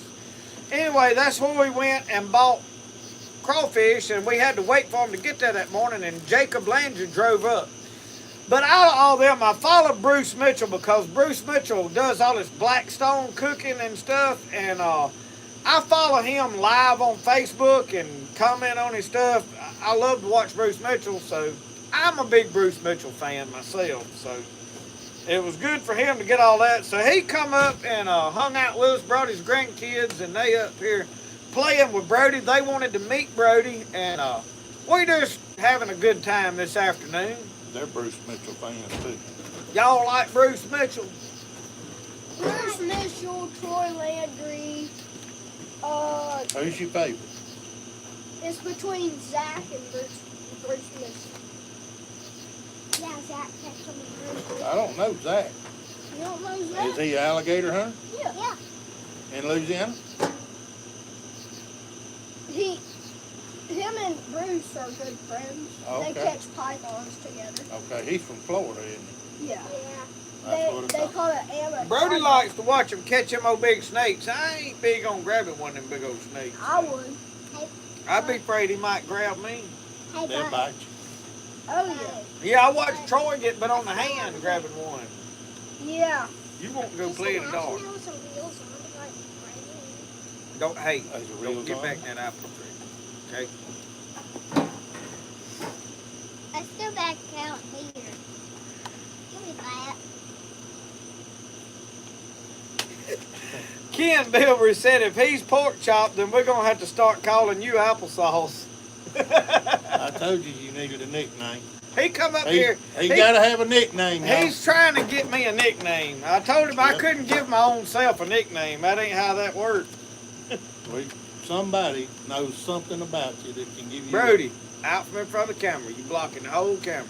Somebody knows something about you that can give you a fitting, proper nickname that sticks. You know, Hey, Bo, come on, let's go play. Dave's How do you get that guns? There's some boys around here can tell you some tales on me from back in the day, I'm sure. And if anybody ever saw me eating pork chops, they would say I have the proper name. I can put them down easily. Dry Creek Outdoors said applesauce. Let's play tag. Play tag? Yeah. Let's have a tag. You're probably going to have a video of putting up apples pretty soon. Nice. Kim Ever said, speaking of rattlesnakes, did everybody see the one Mike Reed come up on? I watched part of it. I didn't get to see all of it, but that was a pretty snake. But I did ask Mike if why he didn't make a hat out of it, and he told me that they are protected in Virginia. So that is a good reason not to shoot one and make no hat out of it on YouTube. Well, I don't need to go to Virginia. You know, snakes don't bother me. I don't want to fool with it. Like in pythons, I don't really have the interest to go try to catch one of them. I mean, I ain't scared of them. But snakes don't bother me. Like if I see a rattlesnake out there, I would kill it here because I would want to hide and I'd want to eat the snake. Now, I'm not going to go stomping around a briar thicket to look for one to eat it. But if I happen to see one, I would kill it to eat it. Now, I would not kill it and just throw it in a ditch somewhere. Unless it's up here in my yard. Now, if I find one in my yard, he's got to go. That's just all there is to it. Boat. They having a good time. Ain't hurt nothing. But anyway, Mike Reed said that they were protected up there. So if any of you's wondering why, he not killed it, that is why. And that's a good reason. Justin, how did you come up with a name for the Jonah knife? You'll have to go back and watch the 2 years ago, I believe it was. Did you see that episode? I've seen... I was running limb hooks down here on the creek behind my house in the canoe. I had Brody with me in the canoe sitting on a milk crate, and he was a heap smaller than he is now. And I was cutting up deer liver on a boat paddle in the canoe, and I had this knife out, and I had it laying on that paddle across the canoe like this, and I was using the paddle for a cutting board. and the front of the boat started drifting over under the limb where that hook was hanging, and Brody was there, and Roscoe was in the front of the boat too. So I grabbed the paddle up from the limb. Brody, quit screaming. Quit screaming, okay? And I said, quit. And whenever I grabbed the paddle up, the knife was laying on it. It went off in the water. Well, I had to leave it that day. It was about 6 to 7 foot deep because the water was up right there, and it was a hole there where it was at. That's why I had a limb hook there. And I come back for 3 days looking for it. I had one of them 10-inch subwoofer speakers, the old one that was tore up, busted, and I tied a paracord to it, and I was dropping it, bouncing around on the bottom, and I looked for this knife for 3 days. The third day we was down there, and I found it, and when I heard it click to that magnet, I pulled it up, and when I brought it up in the boat, I said, well, looks like we're going to have to name it Jonah. It spent 3 days in the belly of the deep. And at the spur of the moment, I said that, and it stuck, and it become Jonah. So the thing that made people want this knife is it stayed in the bottom of the creek for 3 days, and I pulled it out, and I'm still using it today. Handles is still, I didn't have to do anything. Now, they did swell a little bit, and then they shrunk back to the normal size, and everything is fine with the knife. It held together. And I think that is a testimony to the quality of the build. The blades are going to rust on them. Whether that blade rust or don't is up to you. I put a patina on it, but when I sell one, that does not guarantee that knife's not going to rust. They're carbon steel. If they get wet and lay there wet, they're going to rust. So if you get one of my knives and it rusts up, the best thing you can do is take an SOS pad and go over that thing and just rub all the rust off and stick it in a potato and let it rust. I dip them in vinegar and water heated up to patina them, but they will naturally patina on their own. In fact, this one has been wet and everything else, and it's done got to the stage that I don't have no trouble out of it. But now, I use it every day. If this knife ain't on my side, it's laying in there on a shelf, and I wipe it off pretty good, and I don't know if I ever put any oil on this one occasionally or not. I may have at times, but not on a regular basis. But that is how it got the name Jonah. So, you know, it's because of the experience this personal knife has had. So we just replicated it as people wanted to buy one. I just called it the Jonah. I started out calling it the Big Brother. It was the big brother to the patch knife that the patch knife was the first knife that I made and sold any. And I'm still gonna make the patch knives as we go into knife making. I'm gonna make this knife as my main knife to sell. It'll always be Jonah. Then we're gonna do the patch knife, and it is just like this, but a smaller version, and it don't have a belly. The blade just basically tapers down. It has some curve to it, but it's shaped just slightly different, not a lot. And handle design's the same, but it has a shorter handle. The handle is not the full width of a person's hand because it is made to be like a neck knife or a patch knife. And then I'm going to introduce a smaller type of knife. There's a real popular trend going on among bushcrafters with a smaller knife like this, but with like a 2.5-inch blade. And I'm not going to copy anybody else's knife, but I'm going to base it off the general idea. And I'm going to make a knife like that. And then I'm going to make what I'm going to call a mountain man knife. And the mountain man toted a butcher knife, and we're going to design something probably like a shelf knife that's wide down here and just tapers up to a point, sort of like you see these frontier style knives. That's the long rifleman, I guess they call them, because apparently we are going to be full-time knife making. The Grinnell Whisperer Yeah, he got a baptizing. It's been about 2 years, Larry. Because I run hooks this year. I know it was year before last at least when I dropped it. Play. Okay. Let's play Army Man.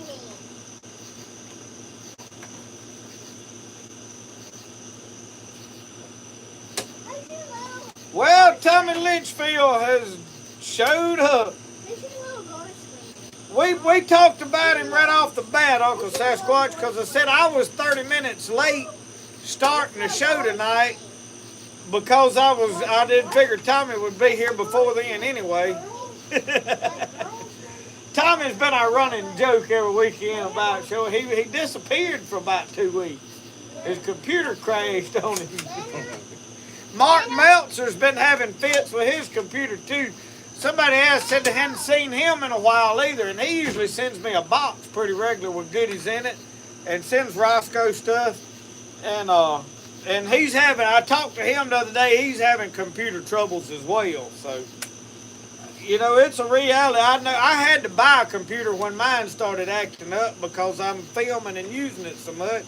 I didn't have no choice but to buy one, which it takes a lot of memory on a hard drive to do what I do. I found that out. And I got a gig and that ain't enough. I got a terabyte. I got a terabyte and that ain't enough. I ain't up on all these terms. No, Tommy, I was 30 minutes late starting.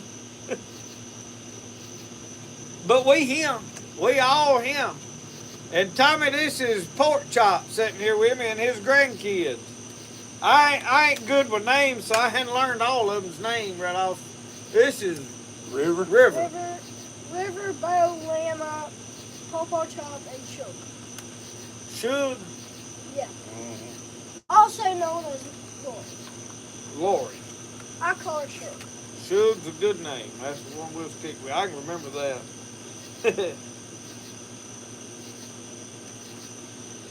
Randy Beeson, most of the times you're going to be cleaner than me because I'm going to be honest with you. A lot of people, when they going to get on camera, they go in there and put their makeup on and curl their eyelids and rub on fresh deodorant and brush their teeth and put on a fresh suit of starched clothes that they had stood up in the corner there. And I'll lay my tools down and turn the camera on. We fried fish and eat them right up to the time to turn the camera on. I'll generally get in there and get a bath about 10, 11 o'clock. We don't eat supper around here usually till 9 o'clock. Michelle said, I don't cook early because he won't come in till it's dark. I can't quit. I tell y'all this one. There's somebody the other day, they was bragging about that. They'd got up at, man, I was up at 7 o'clock doing something, and I don't know how in the world you get anything done sleeping so late. This morning, I've been working hard. When Brody was born, we always got up, and I was doing metal roofing at the time. I wanted to be at the job site when it cracked daylight. Because this time of year, it's too hot to be on the roof past 10 o'clock in the morning. You would get all of your work done between daylight and 10 o'clock. Between 10 and about 2, we was piddling around, tying up loose ends, doing odd and end little stuff that we could do. But that hustling and really getting metal laid on the roof, we tried to do that early. And we would try to have it where we didn't have fresh metal to get on while it was wet and dewed, obviously. We would set the job up in a way that we had, lathing to get on early in the mornings or such as that. But I would get up at daylight, before daylight every day. Well, when Brody was born, Brody changed my whole time clock. I mean, of course, we've worked for ourselves doing the pottery, so we didn't have to punch a clock. We could work whenever we wanted to. And Brody, we learned to When he went to sleep, when we went to sleep, and when he got up, when we got up. And he slept late. So we got to where we didn't get up till 8 o'clock. And it took me a while to work my way back to getting up at 5:30 or 6. I ain't gonna lie. But that is the best part of the day. I want to be up at 6 or 6:30. And I got out this morning, and I had pottery I needed to get out. I had some weed eating I needed to do before they got here so my place didn't look awful. And I had a knife sheath I needed to make, and I had all of that done by 7:30, and then I wound up building another whole knife today, so right out of scratch. So You didn't have to weed eat on account of us.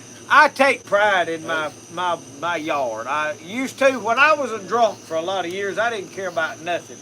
And now I like for my yard, I like to be able to sit right here.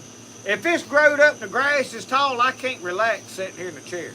If I look out there and it looks growed up, I'm like, Even wild lettuce. Well, I got a pokeweed right here against the back of the house. And he said, where's your pokeberries at? I said, they right here at the back door. I got a plant right here out the back door. I eat about 3 or 4 off of every day, which I got them growing around everywhere. I save them. Wild lettuce and pokeweed, but I got more wild lettuce growing than I'll ever use.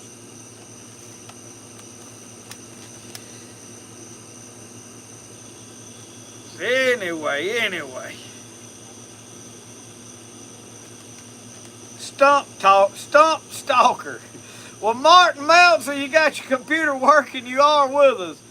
Tell us how you got the name Stump Stalker. I know it didn't have nothing to do with you shooting one thinking it was a deer or nothing. I'm going to guess that's about where this is leading to. Is there a lead bullet left in that stump? Hey, Ripper. Let's play zombies. Play zombie. Where's your blinking light airplane? Go get it and throw it. Turn the lights on. Light airplane? Go get one of your styrofoam airplanes. I don't even know now who sent it to him. Somebody sent it in the mail. Hey, go get your airplane. Turn the lights on. Y'all get out there and throw them. They'll fly. They fly? Yeah. Alright. Go get them. Well, he don't know where they are. Straight up, snake. He said, Top Stripe Matt said my name is Pea Shooter. That might be some substance to that. A lot of play on Where words. y'all gonna leave? Tommy Litchfield, son, the zombies up here in this part of the country is on the run. They got their tails tucked so far down between their legs. Hey, the zombies, they giving what for tonight? Has layers to it. Is this you? Yeah, that's him. Break it here, I'll show you how to turn the light on it. Nope, watch your gun. Look at here. And then you mash it again, it blinks slower, and then it'll just stay on. Look at that. They went way out through there. Y'all go out there and fly them. Down there They by the all apple will come tree. on. I can't. Tennessee Smoky I am is proud of that knife making stuff. And y'all, I ain't gonna tell what I paid for it. It was kind of a family deal too. This is people that married into my uncle's family. My cousin's wife's daddy was a knife maker, and he passed away a couple of years back. He was a really good knife maker, and he had some good equipment, and I was able to get my hands on it at a really good deal. And it's got sentimental value to me because this man, not only was he a good knife maker, he was a talented guitar picker. He played at our church and played a red Fender Strat up there, and he could make it talk in church. He grew up and started learning and played in bars back years ago. I mean, he was an old man when he passed away. He had got to where he couldn't see, so the knife equipment has not been used in probably 7, 8 years plus because he lost his eyesight, got where he couldn't see in his later years, and he couldn't make knives anymore. And I really didn't realize how good of a knife belt grinder. I thought it was a belt grinder he had made till I got my hands on it and seen it was actually a really well-known belt grinder. And I've got a buffer I've got to go back and get, but I'm going to tell y'all what happened. Me and Michelle, Pottery has brought us to where we are. Pottery allowed me to be able to work at home and pay our bills and be able to film YouTube videos. And we enjoyed making pottery, but pottery has a lot of overhead in it. You got to cook every piece of pottery twice. It has to be sanded. You got to make it. It takes it about 2 weeks for it to dry. There's a lot that goes on with the pottery. And then you sell it at half price to a store in bulk so they can make money on it. And y'all, I mean, you putting a lot of work into something that we just wasn't making a lot. We were paying our bills. And I don't know that I'm going to make any more money making knives, but my wife don't have to do nothing, and I can do all of it. And it don't cost me a whole lot of overhead to do it. Our light bill making pottery this time of year was generally $1,000. We paid $450 this past, and that's 2 separate meters. I think the house was like $200 and something, and then the sheds down there is like $75, $80. I don't know what they all totaled up to be. That's so the hottest month of the year. Yeah, and that's running air conditioners in every building, and so you know here's the thing. We've lost a couple of stores because the economy's bad. People's not buying pottery. The stores are not selling a lot of anything. It's not because our pottery ain't no good. It's just it's not selling very well. And then we kept having trouble with keels. I keep having to work on keel. Every time I turn around, there was another keel broke down, not working right. And the knife, everything seems to be just falling into place. Like, I got people begging for knives. And I want to make everybody that wants a knife a knife. I've not took orders because I don't know how fast I can make them. But now with all this new equipment, I'm probably going to get a jig to run on that vertical belt grinder because that is a whole new technique. The knife I made today, I went back and ground on my flat belt grinder because I'm used to it and it's natural to me. That's how I learned to grind. I ain't saying that it's better than the upright belt grinder by any means. I've just got to relearn how to do stuff to get the benefit out of it. So I've used it for different things today. It's an excellent belt grinder. Now I have all wore out belts for it, so I'm finna have to get online and order some knife making stuff to work with. And I am probably gonna order some 1095 1/8 thick material to make some of the newer knives I'm going to make different styles out of, because at some point I'm going to transition into that probably, because these saw blades I'm making are not going to last forever. And it's going to affect the price because I'm going to have to heat treat the blades, and that's going to take an extra amount of time. Now, it may not affect it a lot. I'm going to have to start doing them and see how fast I can work it, but yeah, Tennessee Smoky, it's a blessing to be able to get my hands on all this stuff for a very reasonable price. I used the band saw and the drill press sped up my putting a handle on a knife by a long shot today. So we are definitely going to keep making Jonah style knives. Tommy Litchfield, I bet that's some of them airplanes that gets JR over there. Guarantee you it is.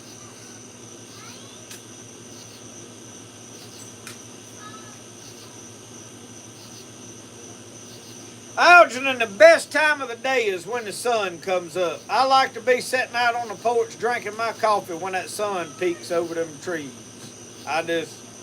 the world's coming alive and stuff's. I wish I could hear the turkeys gobble. Used to, I could sit right here and you could hear them down in that swamp gobble. Mm-hmm. I ain't heard a turkey gobble in years.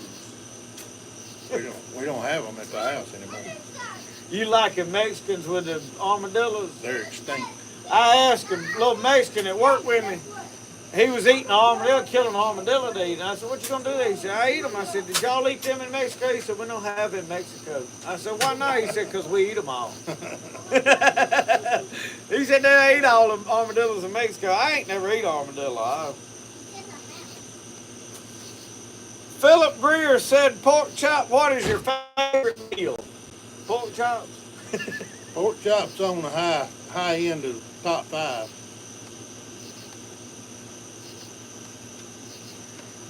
I'm going to blow everybody's mind with mine. If somebody makes the day that shrimp are caught, jumbo shrimp, 10, 15 count, deveined, butterflied, deep fried with a lot of salt on them, a lot of seasoning, and put on a fresh breaded French bread po' boy with fresh lettuce, fresh homemade Duke's mayonnaise, and fresh tomatoes. All right, let's back up. Shrimp Describe po' boy. that po' boy again. The shrimp have to be the jumbo shrimp. He said po' boy. His hands was this far apart. This is shrimp. Now. Yeah, but when you said po' boy, your hands was about like this. Well, that's just one side. Now, I won't eat one of them po' boys. Because the ones I have found's been more like this. You go to Popeyes and get a po' boy and it's like this. They make This po' boy. man said po' boy and he had his hands like this. Now, I could have one of these po' boys. There's a place in Venice, Louisiana, the end of the earth in Louisiana. They take a whole loaf of French bread and make a shrimp po' boy out of it. The entire loaf. I see now. I'm fixing to have to go down there. Yeah. That's where you can fish and never know what's going to hit your hook. And a lot My of daddy times- said, my mama, she didn't like to go. My daddy when I grew up, my daddy worked offshore barge rigs my whole life. That's all I ever known him to do. Till he retired from that, and then he started driving a truck. After he retired, he's 81 and he's still working a full-time job. So he's retired 3 times, I think. He retired from trucking then and cashed in, and well, he took his retirement and his 401k from offshore and took it and spent every bit of it on a big rig. He bought him a Mack truck and then he bought him a Peterbilt. He run them and when he quit that, then he started this welding shop over here and bought welders, and he's been welding ever since. But anyway, when he was offshore down there, we would have to go to safety meetings and safety schools and stuff like this. Well, that week off, every now and then, me and Mama would go with him, you know. I was a little bitty kid.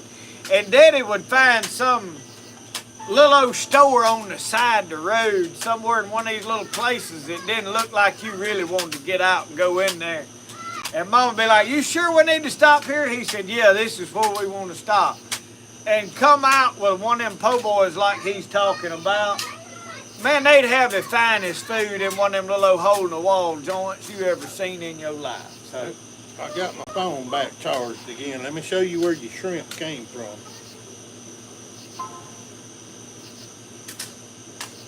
but anyway, we talk about favorite meals. Mine, hands down,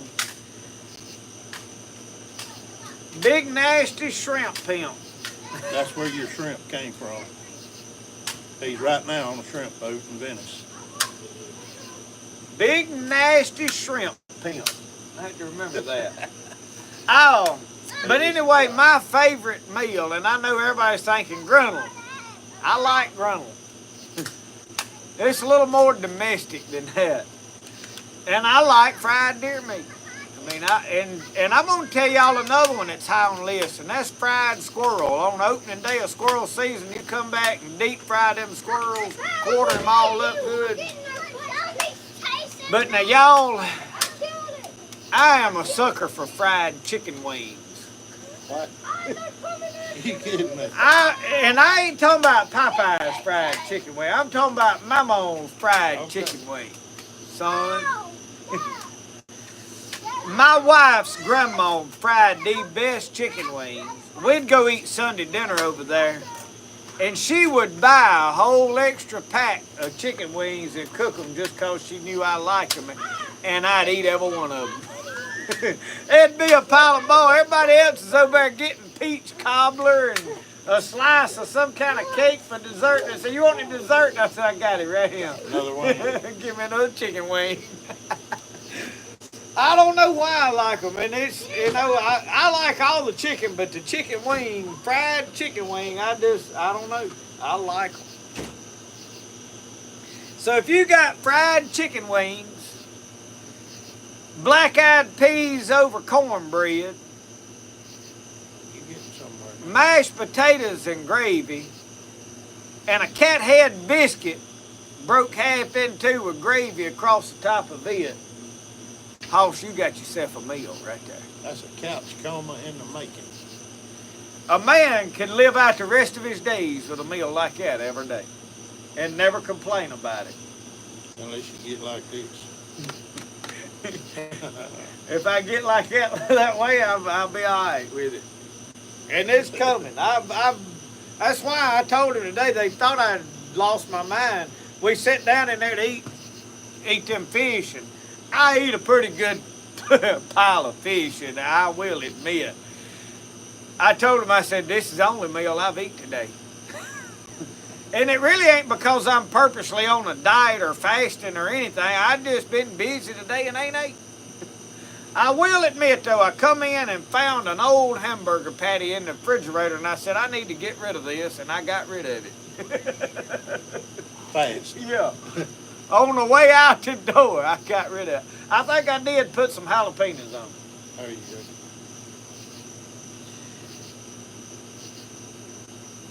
I've heard armadillos carry leprosy, Chester, but I'm going to tell you, it didn't slow none of these Spanish-speaking boys down, not one bit.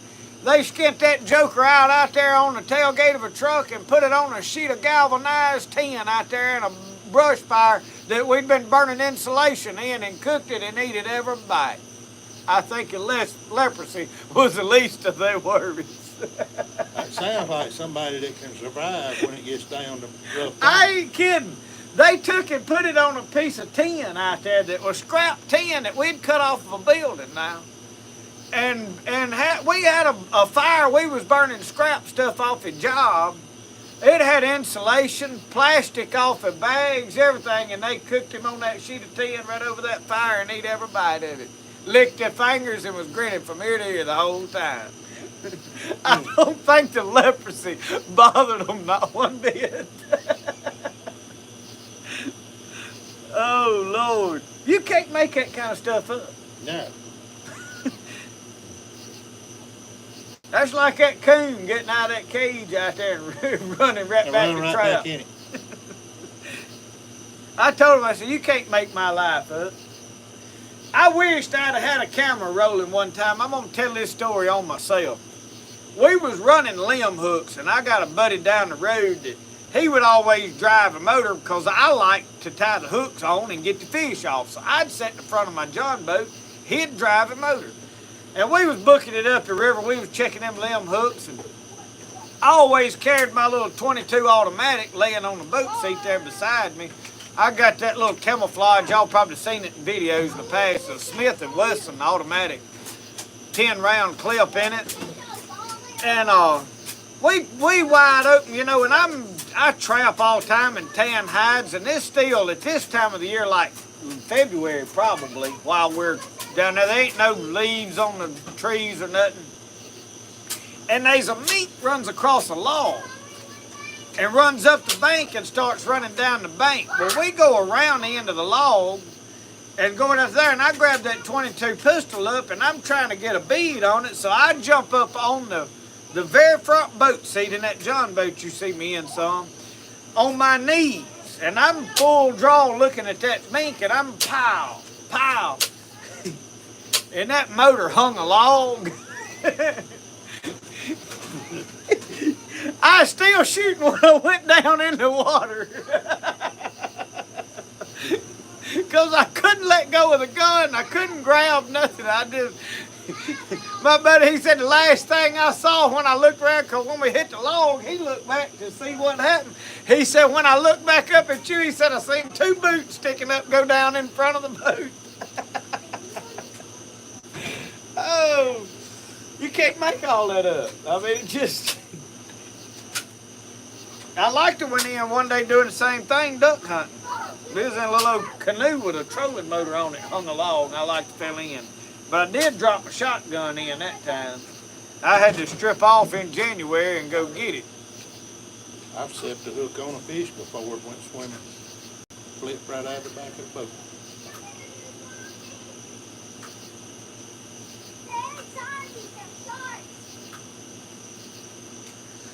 Tommy Litchfield, these coyotes around here ain't put a hurting on armadillos. You go around under these pine trees where there might be some worms, and you'll find armadillo rooting everywhere. We got plenty of them. The border crossers ain't made it here. Now they might be putting a hurting on them now. I don't know.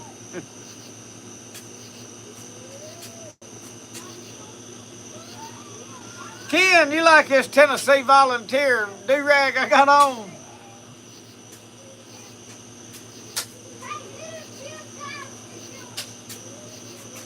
Randall Ross said he was with me on the chicken wings, biscuits, and gravy. We've got them red ear slider turtles. What is a red ear slider turtle? River, you want to know about a red ear? You want to know about them? A slider turtle? River, come here. Where's Bosco? Come here. He was in that bedroom. At least you let him out. He'll be up here under my feet in a minute. He just asked. Ask him what you. What is a red ear slider turtle? A turtle that lives in the water. It has red on its side cheeks, and they're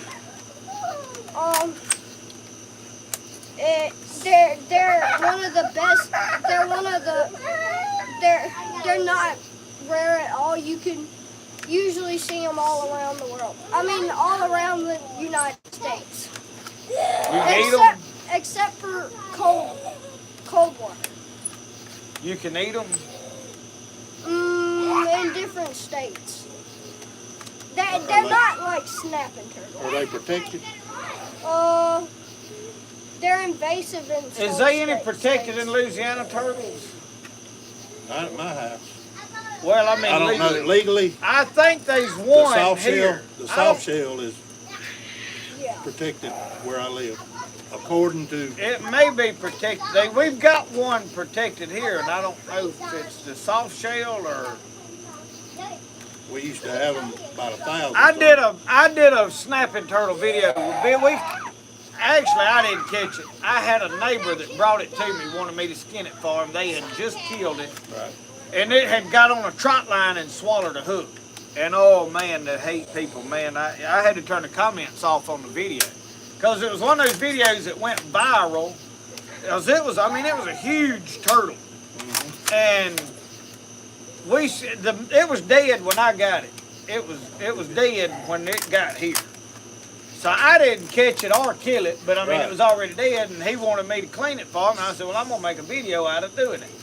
And I had so many people tell me that was an endangered species, and they was protected, and they was calling the law, and I don't know what all. And you can look it up, and they is legal to kill and eat in Mississippi as anything are. So a lot of people just think state to state, think they know everything, and it don't. We have fairly relaxed laws. Come and get me. The endangered species list changes from time to time, like the bald eagle now. When I was a kid growing up, it was endangered and you never saw one.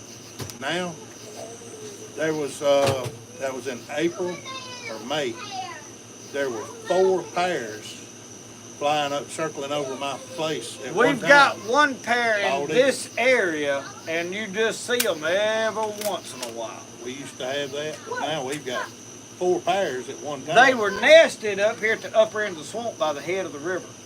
There was a big pine tree they were nested in, and I don't know if they raised there this year or not.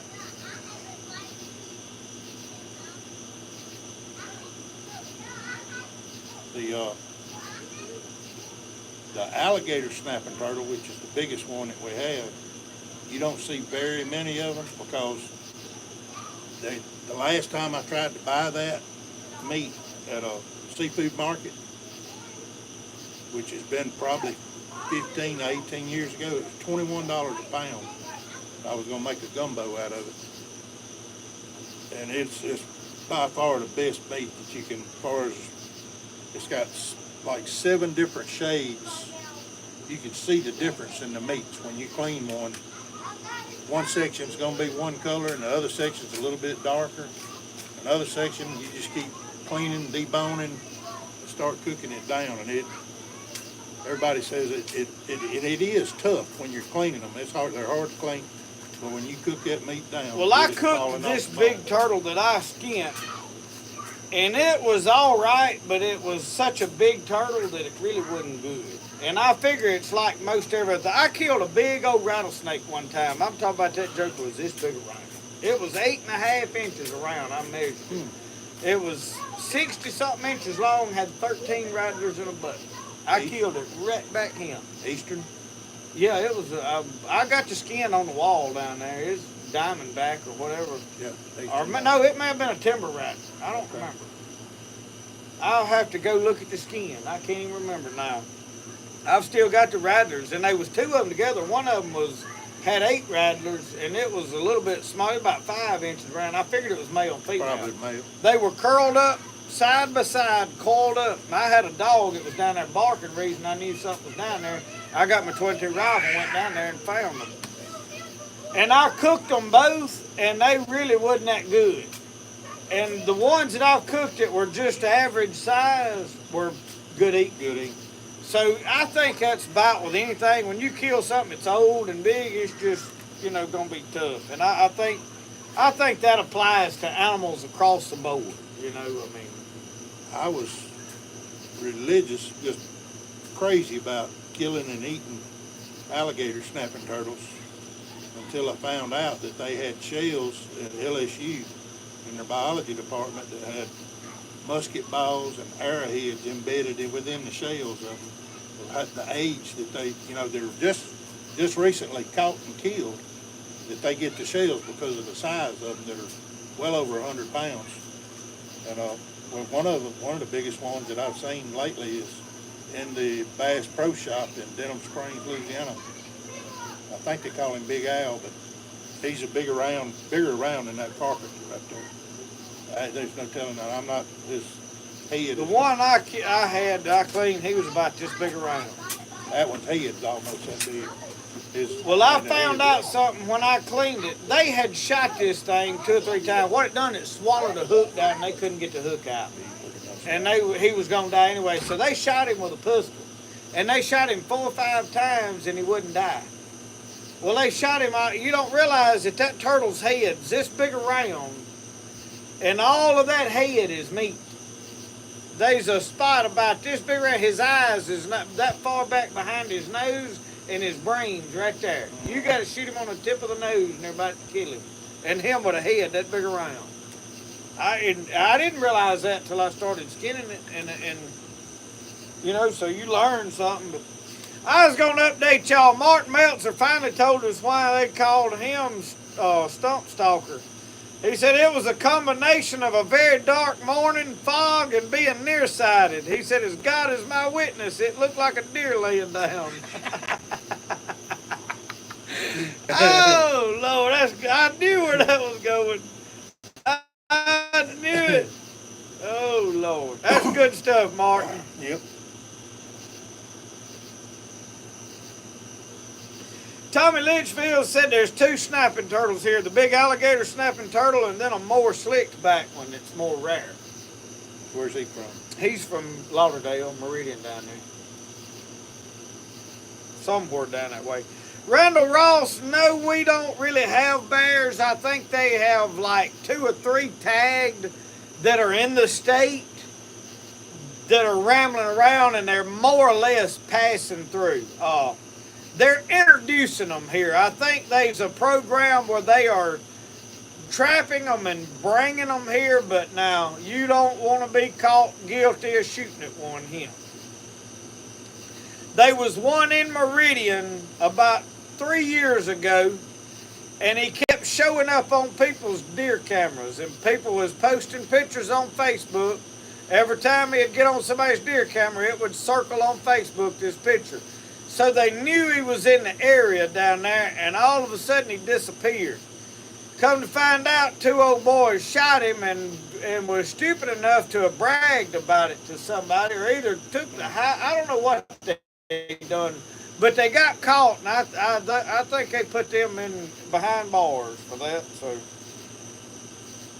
you don't want to shoot an eagle, you don't want to shoot a turkey out of season, and you don't want to shoot a bear here. Now that's about the only things that they real hard up on. They don't like you fooling with hawks, but we've got so many hawks that I don't really think they're gonna just come after you for it. You know, like through social media pictures and junk. I guess if you make them mad, they can, you know, but I wouldn't go shoot no hawk on camera, which really we ain't got. There's 2 or 3 around right now, but at one time there was a bunch of them, but I guess they about thinned all the squirrels out and moved on. I ain't seen very many of them, or either somebody's killed them. We got plenty. Yeah, they was. Well, last year when I would go back here and set my deer stand, I was watching 3 every day. But I hadn't seen them this spring that much. I seen one the other day circling. And there's one, he stays down there by my pumpkin patch, but he's doing me more of a favor than he is harm. Because the doves has dug up all my pumpkin seeds.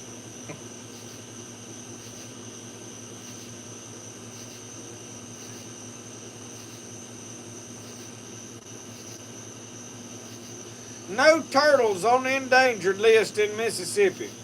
I knew when I had looked back when that video was out, they wouldn't nothing then, but like he said, stuff changes. They take stuff off, put it on according, and I hadn't looked recently.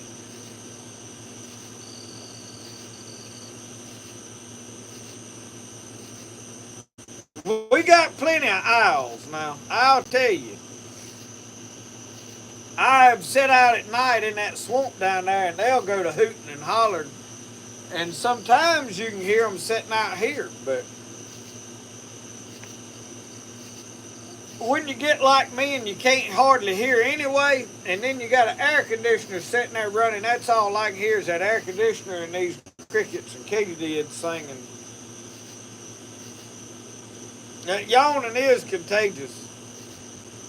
And once I start, mine is not from me being sleepy. Mine is from me constantly talking. It's a lack of oxygen coming in and me more going out. You sit here and talk constantly for 3 hours, which I've been talking all day. I got on the phone yesterday. I had to call a couple of my buddies to set up this belt grinder. I didn't know how to adjust the belt walking from side to side. Every time I turned it on, the belt was just running off and landing on the ground. And I was trying to figure, I couldn't turn them knobs. I didn't realize you had to back one of them up. So I called a couple of my buddies, and I wound up talking to each one of them about an hour and a half. And then I had a couple of more phone calls, and yesterday I literally sat on the phone from about 3:30 or 4 o'clock till 8:30 last night.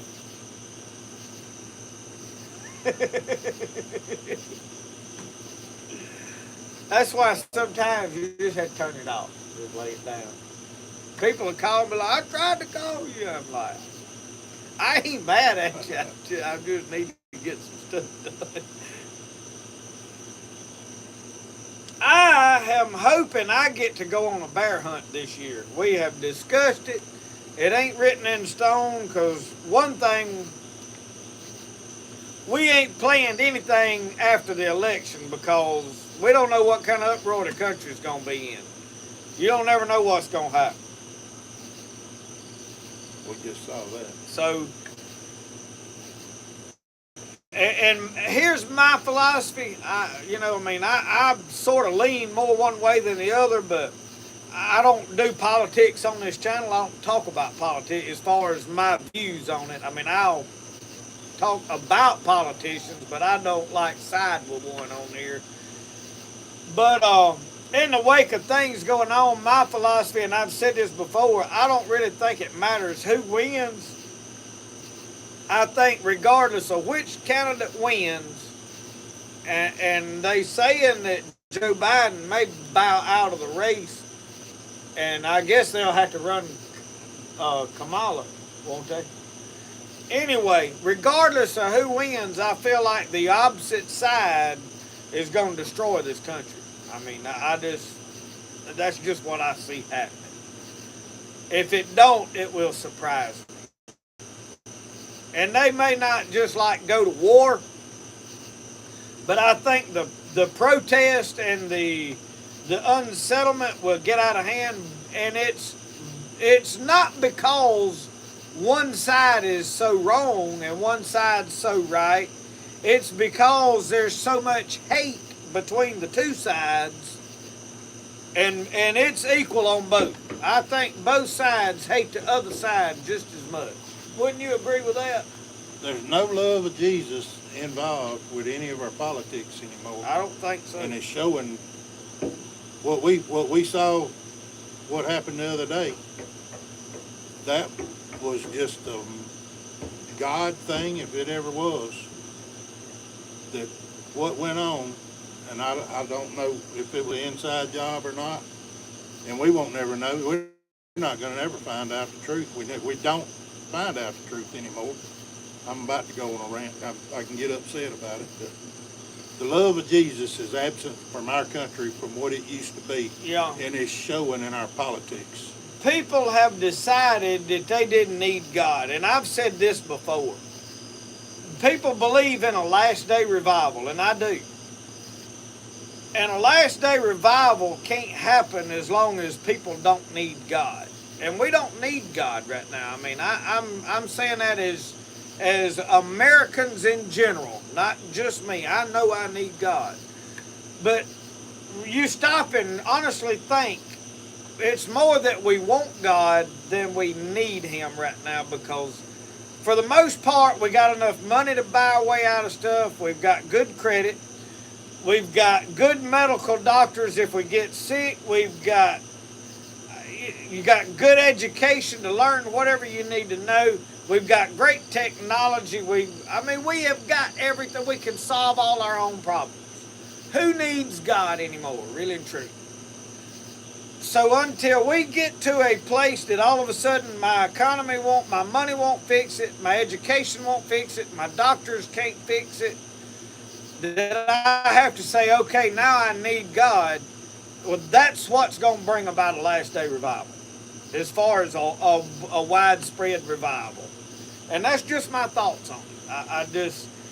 And all of that lines up with all the events going on and all the chaos and last day revival and then tribulation period. And then when you take that statement and believe it, then you can see how everything can fit together to work for one purpose. And you better believe He's coming back.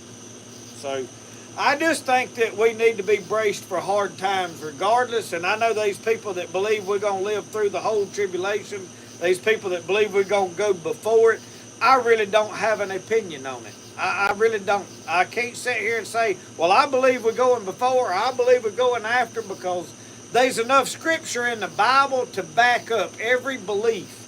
Whether you believe it's before or after, you can find scriptures to back up whichever one you believe. I've seen people prove it. I can't sit here and tell you the scriptures off the top of my head, because my philosophy is I don't care when He comes back. I just want to be ready to go when He does. And that's if He comes back before, great. If He don't, I want to be prepared to kind of halfway take care of myself as best I can through that time period. And I believe if we'll do the best he can, that he'll help us. But As long as we give him the glory, yeah, that's coming. yeah, it's all about praise and worship him, and let him know, hey Lord, I need you to get me through this, because if we don't depend on him and trust in him, I mean, it's like the knife shop down here. I've been praying lately, Lord, you close doors, you open doors. I told him this earlier. And I started praying that before I really realized what was going on, but I was more about my ministry and my life and my career, and, just, Lord, I want to be where you want me. I don't want to just, hey, this is what I like and this is what I want to do, and Lord, I hope you can use me in spite of it. Lord, put me where you need me. Where do you need your servant? That's where I want to be. And I'll make the best out of it wherever that's at. And if it can be doing something I love to do anyway, then thank you, Lord. That is a blessing you give me. And that's where I'm at right now. So as Southern Mud Pottery seems to be a struggle and not working well, I'm not going to fight it. I'm not going to force it to work. I could force Southern Mud Pottery to grow. But it's like trying to fish when the fish won't bite. You're just working yourself to death. And everything with the knife business is just falling into place. Like, I get a great deal on all this equipment. I got people wanting knives. I got every knife I make is just like boom, everything falls together. It's smooth. And to me, that's God helping me along in what I'm doing, I think. And helping me find direction and walk through the door that he's made available. So, if you live like that, I believe God will guide you. Now, you got to get out and do the work. I mean, I got to go down there and make the knives. He's not going to make them for me. I can't sit here in this chair and get rich, so but I think every person, if they apply themselves to what they know how to do and what they enjoy, and they put God first and say, okay, God, I need you in every part of my life. And I also think you need to make some commitments to God, as in, God, I'm going to lay this aside for you, or I'm going to do these things for you every day. These are my commitments to you, whether it's a heaven or hell issue or not, but just because, Lord, I want you to see my commitment and my faithfulness to you, and things that I'll lay aside willingly for you. And I think God recognizes that. So, maybe that'll help some of you. Gordon May, thank you for watching. Good to hear from you.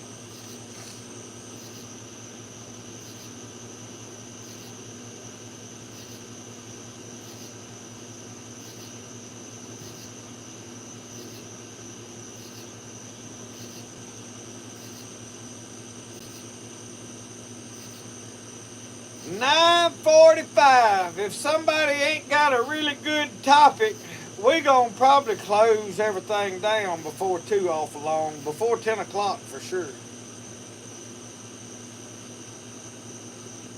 Looks like it looks like everybody's about tired, and drowsy. I'm fixing to go in there and find me a cup of coffee and perk me back up.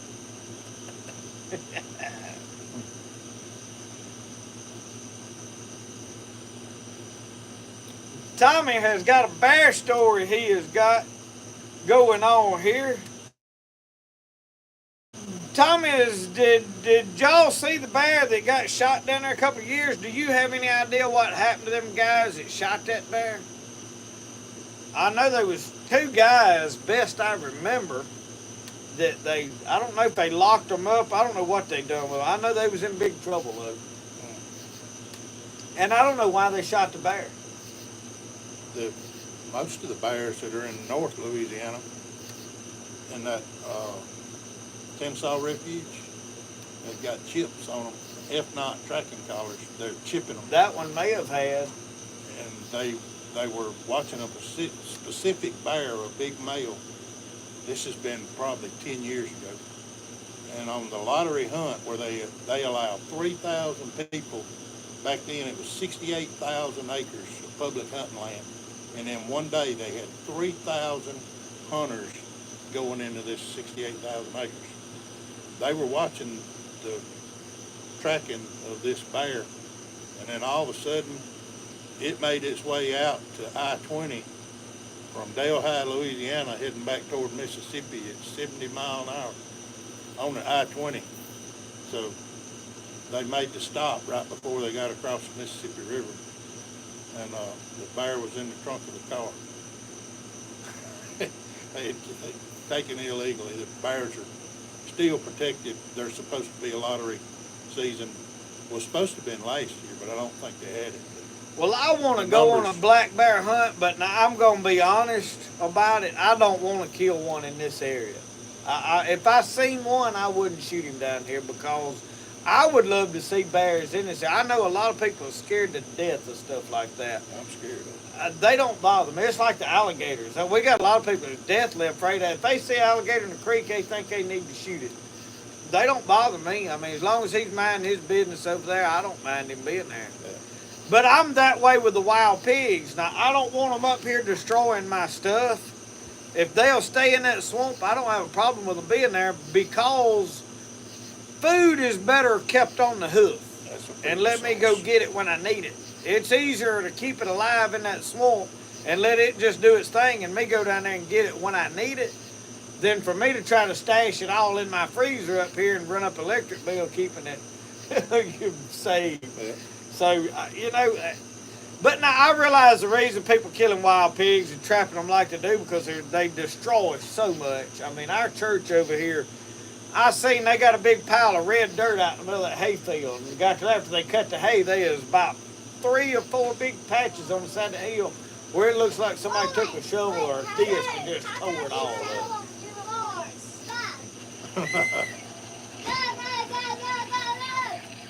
There's the army. There they go. Get up. Get. Go out there and shoot something. What? You gonna come back and start dancing in front of the camera? You gonna blow it a kiss? You wanna hoot like a owl and come watch? Oh, woo, woo, No, you hoot right. woo, woo, woo.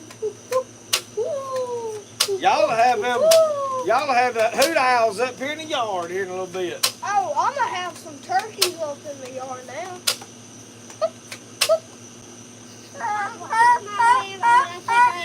You got your finger in your nose.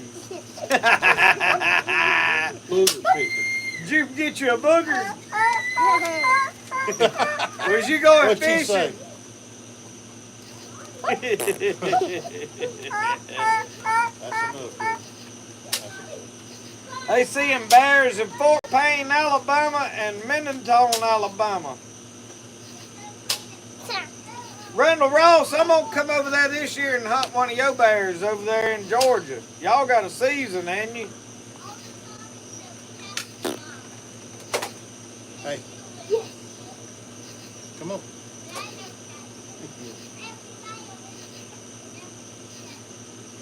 These young'uns has had a ball today. Hey, hey. You had fun today. Yeah. We're gonna rewind it and watch you dig that booger again. Yeah. I told you you was a booger getter. We're gonna name you Boog. A pineapple booger. Her name's Pineapple Booger. We had some bears that were supposedly nuisance. Jim Reynolds, I got a good headlight for harvesting them watermelons back for you. Let me ask you this, did they have a little hole in them about yay big and they was empty on the inside? I've seen a coon take a watermelon and cut him a hole in it and reach in there and pull the whole thing out. It looked like he drilled a hole in They can get it. a 60-pound melon down to 2 pounds in about 45 minutes. In the Cohutta Wilderness area. You can can watermelon. Y'all know what I had the wild idea of doing? Is making, you know, when you make hot sauce, you can mix fruit with it. And I mixed peaches with the last that I did. Hey, I bet watermelon mixed in with hot sauce would be fine. Watermelon flavored hot sauce. I don't know. I want some watermelon. You're going to have to tell me about it. You don't do hot sauce? I don't do hot sauce. Everybody says I'm I crazy. like me some hot sauce.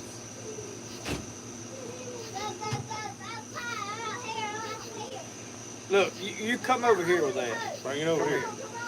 You come stand right here. Now you turn around and look at that camera while you eat it. Get you a bite. Get a big old bite. Right out the top. There you go. Get a big bite. Pineapple. Get a big old bite of it, okay? Is it good? Watermelon hard to beat, and it ain't good if it ain't dripping off your elbows. The only way you can eat watermelon is when it's dripping off both elbows, you can say you eating watermelon She then. gone. You can't take it inside. That's where she was going. There's probably one up there in the corner of that door, ain't it? They usually up there somewhere on that wall. I know I got several green tree frogs that hang around over there.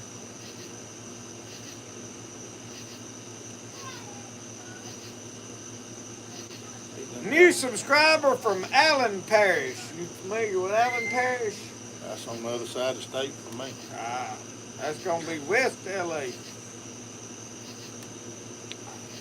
Or north. They ate the vines. Watermelons, I know what done that. That was a deer then. Yeah. Yeah, they'll eat all the vines.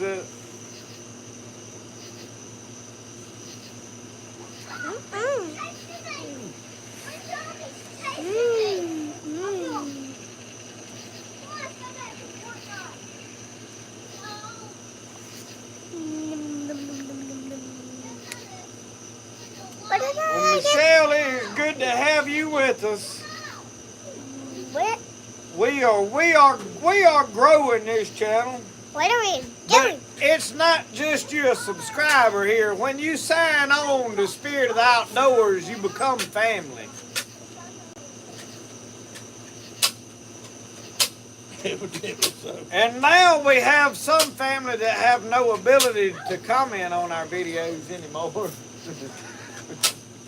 Sometimes they What? just have to mute some of them. They still family. We still love them. We just can't allow them to talk. What? I'm just carrying on. My question is when you hide user from the channel, do they know it? Does it tell them that they can't communicate or comment? Or do they just be leaving comments and wonder why ain't nobody read it? I don't know. I don't know. They get on there and I don't block people or turn them off till they tell me how stupid I am, and then I. What you want me to look at? What kind of turn do I have? Oh, it's red. It's red. Red It as looks that like watermelon. Did you eat the seeds? No. You're gonna have watermelons growing out of years.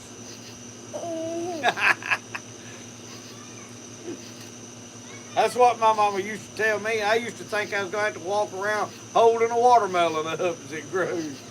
I don't know why I didn't think I could pick it. I guess I was going to have to tote it till it got ripe.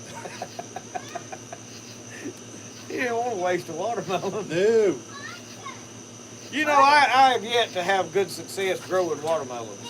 The grass takes mine before I can get them to making good. And it's so hard to... I probably ain't diligent enough to stay on them, but now I struggle to use a hoe. I know how, I just ain't motivated with it. Mosquito. Mosquitoes is Mosquitoes. tough, ain't they? Yeah, I see a mosquito right now. It's gone. Okay. Come on over here. Let's eat that watermelon. You gonna eat it? Oh, I'm Lord. in that chair. Well, Okay. Jim, I don't mind if they go against me. It's when they start trying to talk about how stupid I am and all this guys when I... And the one that I done this time, I turned him off because he was talking about how ignorant I was, and and he was the one that didn't have no idea he was the one that was wrong, but now he'd been doing it wrong for probably 50 years and didn't know no better. Don't you imagine? That's probably about right. But you still doing YouTube and he's not on it. Yeah. Well, he can watch. He can hear me talking about it. He just can't say nothing. Wait a minute. His comments are invisible. I got several. Every time one would get mad about me preaching with my do-rag on, I ain't gonna argue with that kind of stuff. Keep preaching. I'll baptize another one while they griping about it. There you go. Bring him to Jesus. Tommy said, hide me. No, Tommy, I may not know how to turn you back on. I can't do that.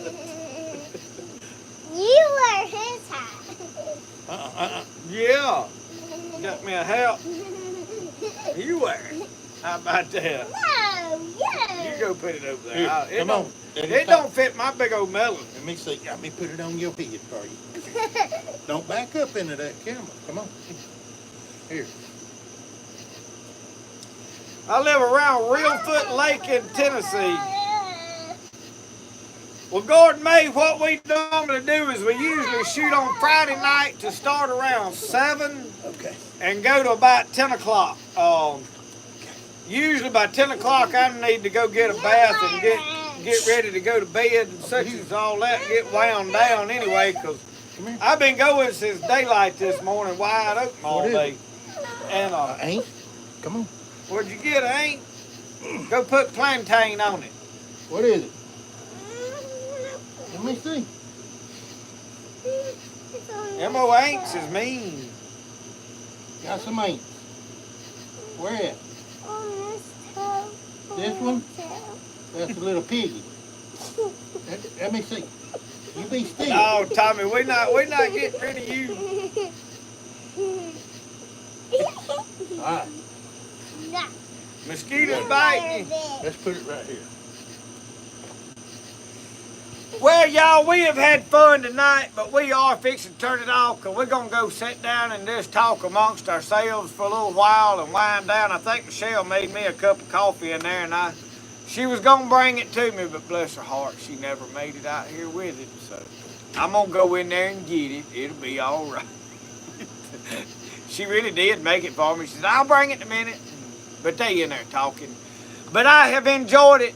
I thank y'all for joining in and hanging out with us as we sit here and chit-chat. I really enjoyed doing these every Friday night. As long as there's several of you that'll join in and listen to me talk, we'll keep doing them. But I'm hoping we get the knife deal going. We're going to try to get knives made and getting ready to gear back into hunting stuff. So trying to get some good videos made. We got some of this canning stuff done. They might do some more canning. I don't know. It really seems to stir people up, so I enjoy that. But anyway, thank y'all for tuning in tonight and hanging out with us for a while. It's been good to hang out with all of you. Thank you for watching. Even if you're watching, don't forget to comment. I appreciate you sitting there watching. We love y'all. Remember, the best way to do things is the way you like to do it. We'll see y'all. Y'all have a good one.